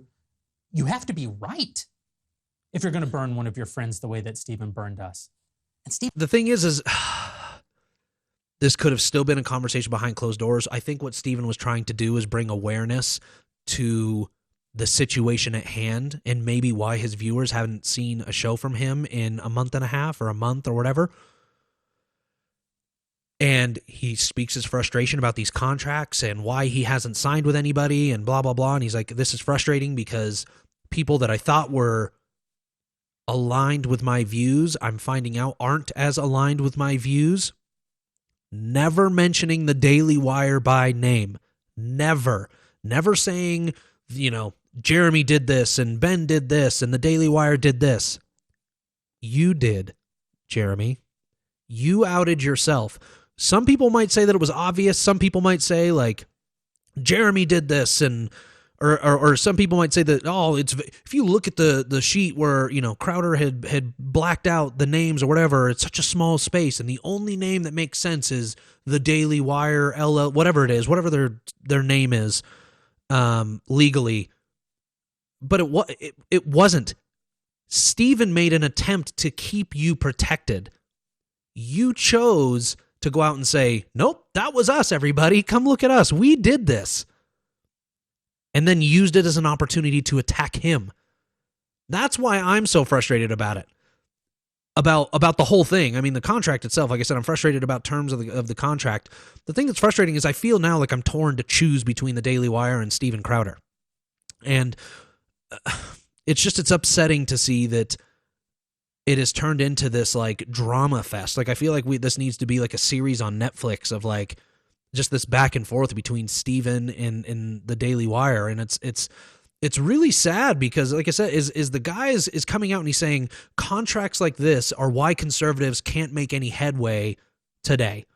We don't have enough people on our side. We don't have enough people in the movement because of contracts like this, because we're bending it at the will of big tech by not being able to say what we want to say at risk of losing money and funding for our shows. And again, not mentioning anybody by name. And then here comes the Daily Wire and saying, yep, that was us. We gave you this bogus contract. We did this. And then you expect people not to react, or you expect people to immediately just throw Steven like to the side and be like, oh my gosh, like how noble of you, Jeremy, to come out and say all of these things about like the truth of the contract, when in reality, you're airing out these bogus terms, and it's no surprise that he's so upset. Oh boy. I think what's happening here is Jeremy is playing on the ignorance of his viewers. Candace had said something about Steven being an actor, and like that's what he does is he acts, and if you look carefully, it should be obvious that he's acting and putting on the show for his viewers or whatever. Yeah, he might be an actor or whatever. I think that you can see when Steven is more genuine versus when he's acting. And even if there was a little bit of an act in terms of emotion or whatever it might be, the problem is that what he's saying is still true. And then Jeremy confirms it. Steven is wrong. I am not an enforcer for big tech. I am trying to maximize the reach and revenue of my hosts and my company, because no company spends more money than the Daily Wire directly marketing its talent. We spend tens of millions of dollars every year helping our talent grow, marketing our talent with real dollars. We spend tens of millions more building technology, tens of millions more on staff and support, building expertise, so that we can over time build a completely parallel system, a completely parallel economy. That is not a day's work. That is a generation's work. That is the work that we are engaged in. That's why we've had so many successes. You have been with us for so many of those successes. And I feel like Crowder really threw us under the bus and cheapened that and discredited all of it in saying that we're enforcers for the very people who hate us, the very people who shadow ban us and demonetize us and give content strikes against us all the time. When all we're saying is, no, let's be smart about how we fight them. By docking your pay by 25%. So it happens all the time, which means that it should be commonplace.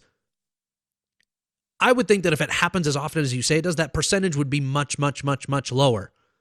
Because you're like, well, because it happens so frequent, we're going to only dock you by 5% or 2.5% or whatever it is. But you're making it sound like it's such a rare occurrence that if it happens to you, so much of our money is going away that we're going to completely just obliterate your revenue stream from us.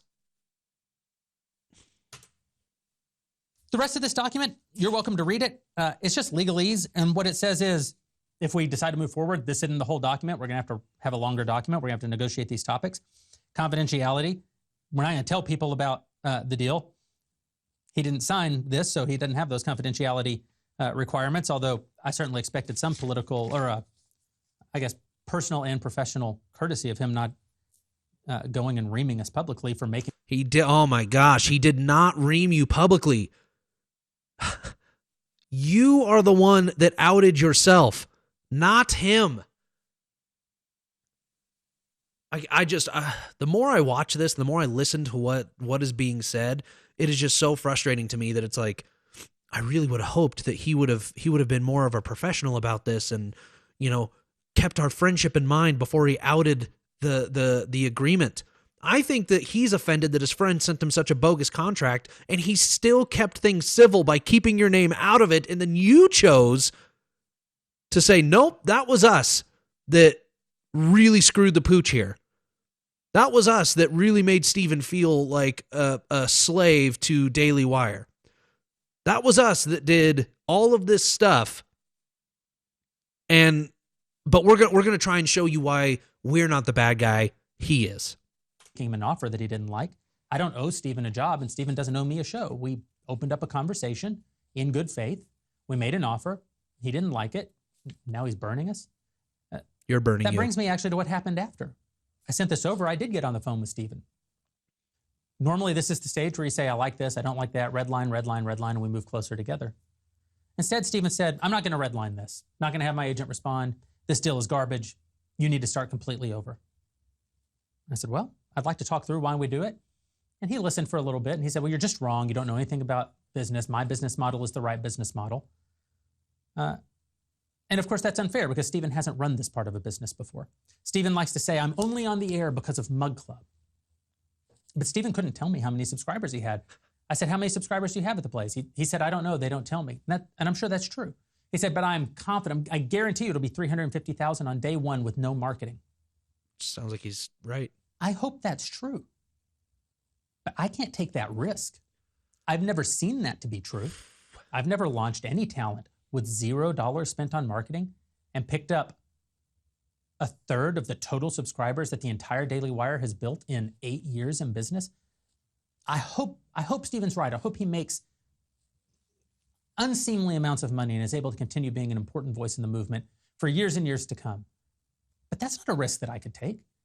Steven implied that he not only didn't like this $12.5 million a year number that I offered him, but that he thought it should be closer to $30 million a year. That's $120 million over 4 years just for Steven's show. Yep.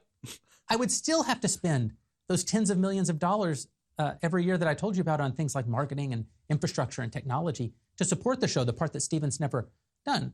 Oh my God. He does it every single day. And we did the numbers. He confirmed last night that he is over 350,000 people for Mug Club. And again, I have to put this in the calculator because the Blaze, it was $99. And I'll do $99 so that it's not. That is $35 million, $34.65 million a year in subscriptions alone, not to mention subscribers gained, not to mention ad reads. So if we do $35 million, let's do the $80,000 per show times 192 shows a year. That's another $15 million. So we're going to add that to our $35 million. So now we're at $50.3 million a year.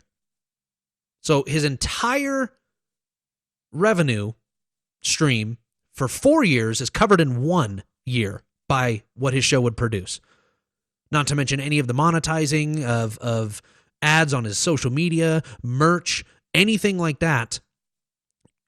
Let's just say that that's another, which I would think that this would be on a low end, another $5 million a year, puts us at $55.3 million a year. Even if we just kept it at the $50 million a year, but you do that over a 6-year term,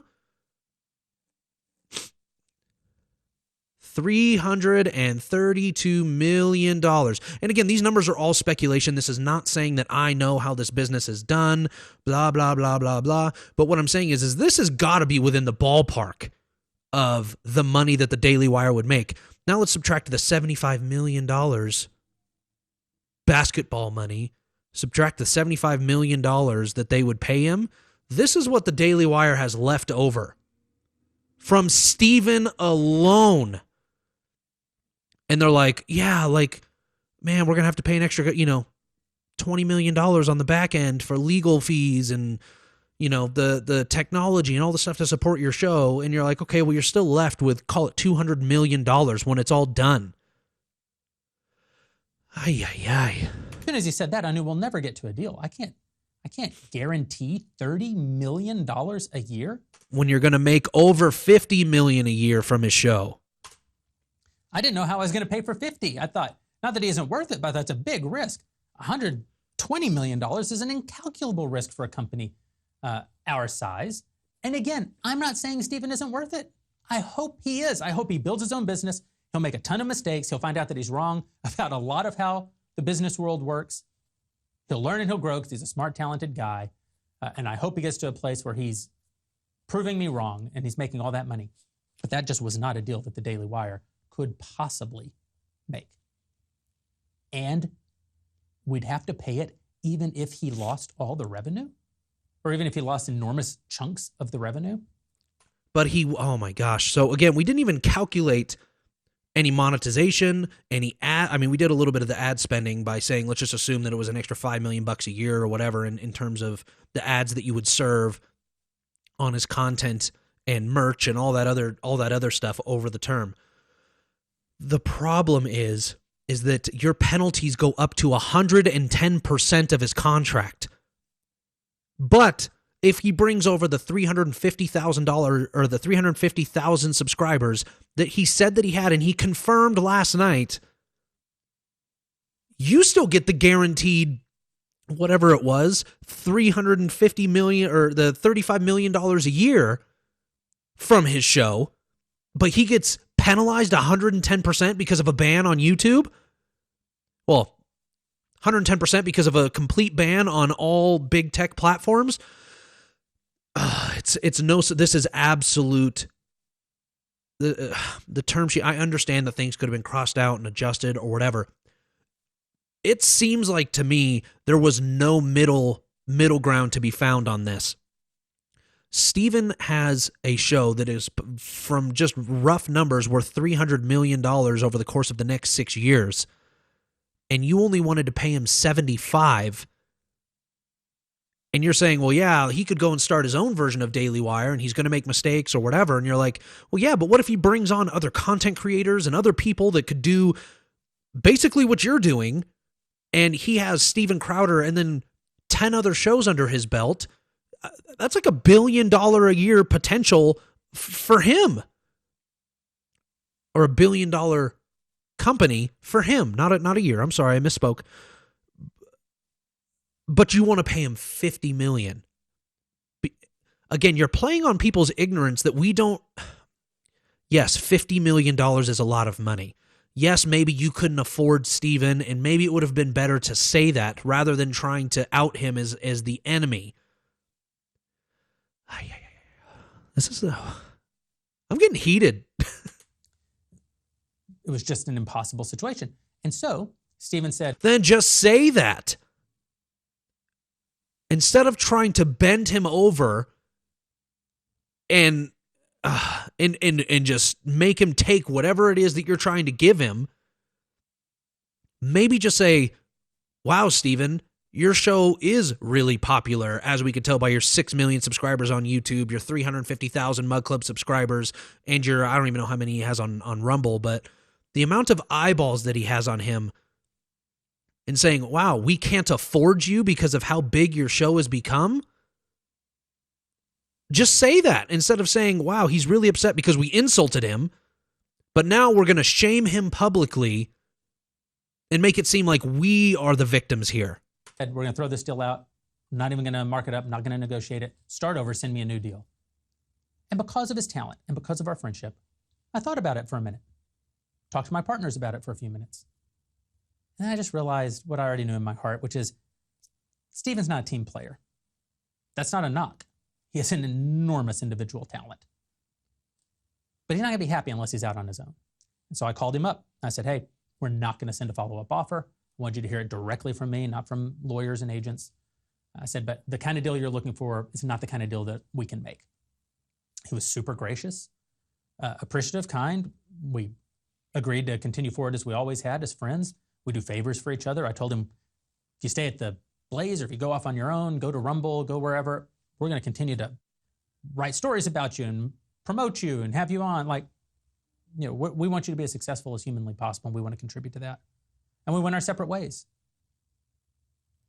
And months went by. October goes by, November goes by, December goes by.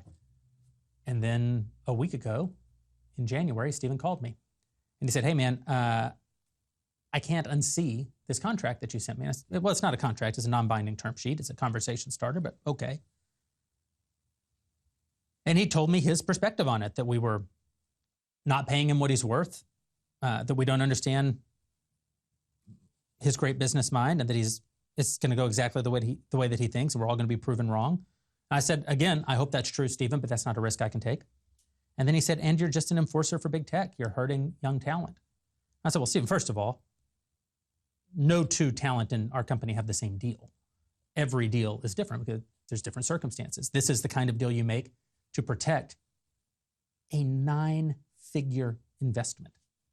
You can't pay 9 figures in expenses, even if the revenue dries up. That isn't possible.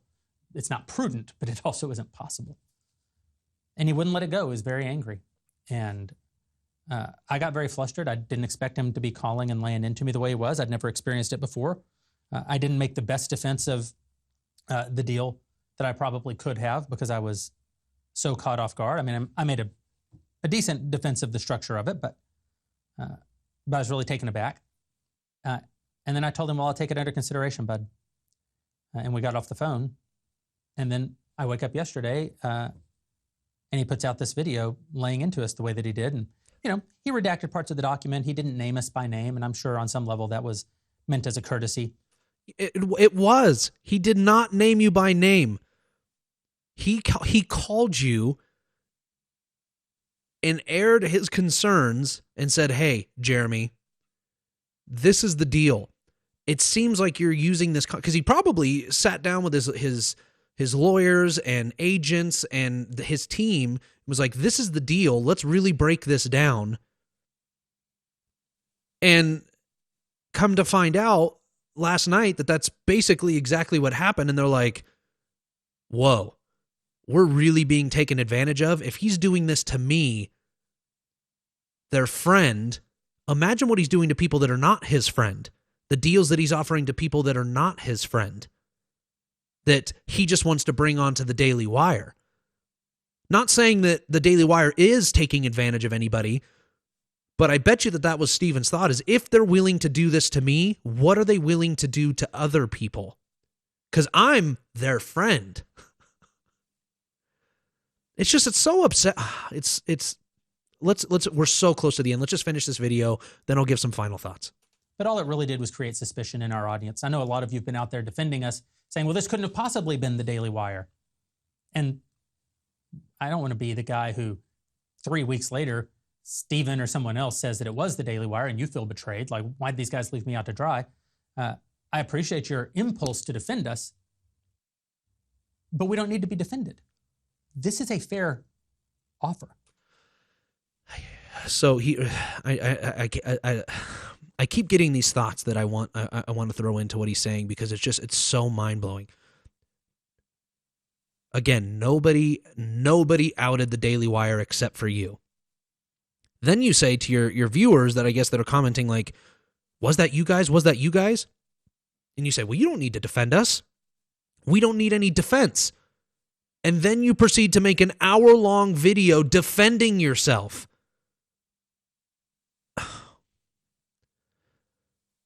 It's like, the best way that I can describe this is, it's almost like you get the kid that, does something wrong, or the person, whatever, and they do something wrong, and they know they did something wrong, but they need to spend an enormous amount of time justifying why they did what they did, rather than just being like, well, yeah, we sent him an offer. We thought it was a great offer. It didn't work out. And he thought we were in bed with big tech. We're not. It's just we just don't see eye to eye. It could have just been that simple. But I have so many thoughts racing through my brain. I can't even really put them into words anymore. It's just really sad, because like I said, I like the Daily Wire. I could pull up my YouTube feed right now, and the first 15 videos would be on my feed would be from the Daily Wire. I consume an obscene amount of their content. And it just makes me, especially like Candace Owens going on Tim Pool's podcast, and just the blatant attacks. Like, he attacked me directly. No, he didn't. Not once did he mention Candace by name. Not once did he say Candace has this garbage show and she's a shill for the Daily Wire and big tech and blah, blah. Not once did he say that. But you're like, well, he implied it. No, he didn't. What he's saying is that if this is the contract that you're willing to give to me, your supposed friend, what are you giving to other people? This isn't right. This isn't okay. You're trying to take advantage. And what I'm trying to do is be a bigger part. I'm trying to have this movement of something big within the conservative realm of society. And you're telling me that I need to scale back. I need to modify and tweak what I'm saying so that I don't offend anybody. I don't ruffle the feathers a little bit, which is what we need more than ever right now. And then we resort to YouTube and have this bickering and trying to pit audiences against each other. Like I said, I'm torn. I don't know what to do as a subscriber to both Daily Wire Plus and to Mug Club. I've been watching both for so long, probably Steven Crowder for longer, but the problem is that they're different shows, totally different realms in terms of what the Daily Wire gives versus what Steven Crowder gives. And the entertainment value on Steven's is much higher than the news value. But the beauty of what Steven does is why his audience has been so big. The entertainment / news developed with the little skits that he does and the Change My Mind segments and all this stuff. He's doing something big. And the fact that he's upset that it seems like the Daily Wire doesn't want to participate in the movement and they want to take advantage of whatever he's doing financially, and then expecting him to bend to Daily Wire's will and to big tech's will, I don't know. I would be pissed off too if I was Steven. But let's finish. We're almost It's an there. offer that would have been negotiated. I would have paid him more. The fees would have been lower. So you just admitted that the $50 million was low. You would have paid him more. You admitted it, dude. Like, yeah, like $50 million, like, it's a lot of money. We would have paid him more, but if you would have accepted this, we wouldn't have said, oh, man, Steven, we kind of lowballed you, dude. You sure you don't want a little bit more money? You would have just accepted it and been like, ha, ha, ha, like, we got him. Like, totally, like, maliciously rubbing your hands together like an evil villain because you're like, man, we got him at 50 million. He didn't pop back with anything else. But he did counter, and he said, no, we need to be at this number. And again, instead of just like disagreeing or whatever, you. Oh my gosh, I'm getting like delirious with my frustrations here. This is insane. Fee would have gone up. Penalties would have gone lower. Number of work days probably would have shrank. He would have done a little bit less content, and we would have inched our way like this, either to a deal or not to a deal. That's not how Steven chose to operate. Yeah, he chose to tell you, you're not even in the ballpark of where I want to be. You need to be in this realm, then I will entertain your offer. That's what he told you. You said it just a couple minutes ago. And now we find ourselves here where we're having this public dispute. It wasn't a public dispute. You made it public. I'm having a public dispute with my friend of the last decade, which is one of the saddest things I've ever faced in public and professional life. It's just a horrible thing. But I do owe it to those of you who are out there defending us. I owe it to Daily Wire Plus subscribers to say, yeah, it was our offer. I'm proud of the offer. I think it was innovative. I think it was meant to make sure that we could mutually succeed. I don't need to tell you that we're committed to fighting the left. We fight the left as hard as anyone. You might say, well, you guys are wrong sometime. Ben was wrong about this one time, and you were wrong about that one time. And yeah, we don't claim to not make mistakes. This actually isn't one of our mistakes. This is a great, respectable offer that we made to a good friend of ours, a mega talent, and now it's been misconstrued and is being wielded against us kind of as a cudgel. And so just wanted to be transparent with you about it. I'm proud of the deal. I'm proud of what we do at the Daily Wire. I'm proud of the fact that we publish diverse voices that don't always agree with each other, and that means that you're not always going to agree with everything that every one of us says. But I can tell you with a clear face, I'll put our conservative bona fides up against anybody. I'll put our hard work, determination, and success rate up against anybody. And I'll put our audience and our fans and our Daily Wire Plus members up against anybody, any day. We are moving the ball forward. And it's unfortunate that Steven said otherwise. So what should you do? Should you run over and cancel your Mug Club subscription? Should you go attack Steven in the comments? No, none of that. In fact, if you're not a subscriber to Mug Club, you should head over to mugclubforever.com right now and subscribe. Steven's one of the most important voices and most talented voices in the movement today. We need him to succeed. We need him to be big. We need his, whatever he does next, to be huge. You just need to know that he was wrong about this. You need to know that we didn't betray you. We didn't betray the conservative movement. We didn't. We won't. We'll keep fighting. And with your help, we'll keep winning. Oh, my gosh. All right. Oh, my gosh. My brain hurts. I am so beyond frustrated about it. So that's probably the third time that I've been through that video. Once I watched it, when it first got released. I watched it a second time watching somebody else break it down that's a much bigger YouTuber than I am, obviously.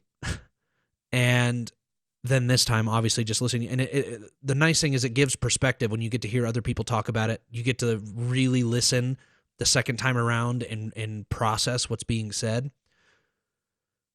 I don't think that both sides of this are completely squeaky clean. In the second video that Steven released after this, he had a recorded phone call of Jeremy, which I'm torn on it. I think it's kind of slimy to record your friend and then play it for all to hear. But Steven has been attacked left, right, and sideways. He's been betrayed at every turn by his supposed friends, acquaintances, partners. The Daily Wire, clearly in this video, just attacking him left, right, and sideways, saying that he's wrong, how dare he feel this way about our overly generous contract when it sounds like the charity in the contract would be the Daily Wire.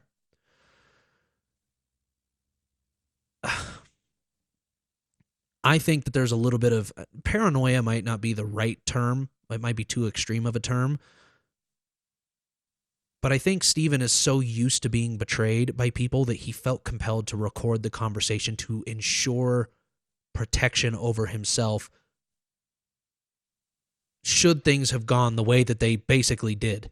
I'm not saying that Steven is a fortune teller or he could predict the future, but it seems like he kind of knew how things might go, and he wanted to be able to defend himself should his name be dragged through the mud. Again, I'm not saying it's right. I'm not saying that what he did was right. But what I am saying is that Steven has an extremely successful show.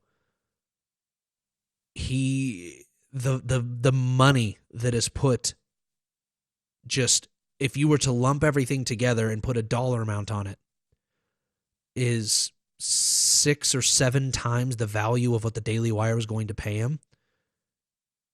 And instead of them feeling like, wow, maybe we did lowball him, they took offense and said, oh my gosh, you really do have $350,000 or 350,000 subscribers that are going to follow you? Oh my gosh, you really do have X, Y, and Z? Like, you really do have like all of these things? Like, you have double the amount of subscribers that the Daily Wire has on YouTube? He even admitted there that Steven would bring over more than a third of what they currently have as subscribers to their channel. And I'm just at a loss for words, because like I said, it's just the Daily Wire has really put themselves in this weird spot. They kind of put everybody, their viewers alike, in this spot where we're like, what do we do? Because if we leave Steven and we go and hang out with the crew over at Daily Wire, like we're left to pick sides. It's almost like the debate, like the political landscape of the left and the right, but now it's with the right and the right. We're now left to choose between Daily Wire and Steven Crowder. And I'm still going to keep my membership with Daily Wire Plus. I think that they are a phenomenal company that is doing a lot of good. I think that the way that the Daily Wire handled this was very slimy. I think that the way that they decided to out themselves and then blame it on Steven and attack him and his character and everything that he has going for him, and then try and sum it up in the last 30 seconds at the end by saying, no, you should actually go subscribe to him, and we hope that he does something big, even though it won't be big because our numbers are unmatched. It won't be as big as us, and he's going to feel it, but we hope he's successful. It's like you're saying it without saying it. You think that Steven made a mistake, which is fine. You can feel that way, but then you'd go and attack him and saying, he's going to fail. He's not going to do as good as we do. We're better than he is in every way possible. When every metric that he's given you, it took you, how many hosts you have? You have Ben Shapiro, Andrew Klavan, Brett Cooper, Candace Owens, Michael Knowles. I don't know if Jeremy has a show, but there's 5 hosts of shows right there, and massive teams behind all of them. And I think he said something like 400 employees at the Daily Wire. And you have half as many subscribers as he does on YouTube. You have, I'm assuming 50%, let's just call it, he has a third of your paywall, behind the paywall subscribers, and he's only doing it with 25 employees. It sounds like he's the more efficient business person here. I don't know. The thing that's blowing my mind here is you're able to run such a massive empire at the Daily Wire and not see the value in what Steven has in his show. The entire value, not just the $50 million value, but the eyeballs that he would bring to the Daily Wire would be massive. Massive. I don't want to get too carried away. Like I said, I'm upset. I really, really, really hope people can see through all of this. I hope the personal attacks go away. I hope that the friendship can continue, although I think that the things that Ben said and the things that Jeremy said in this video and whatnot are putting wounds between each other that might be too deep to heal. And especially with Steven feeling the need to rebuttal with a second video of like, oh, like you're going to try and call me out? Let me call you out on the things that you did and said and blah, blah, blah. Things I think have gone too far to be fixed. I hope they can be fixed. But I would recommend that you take everything in its entirety, not just at face value, really dive into what's being said and done here and process for yourselves. I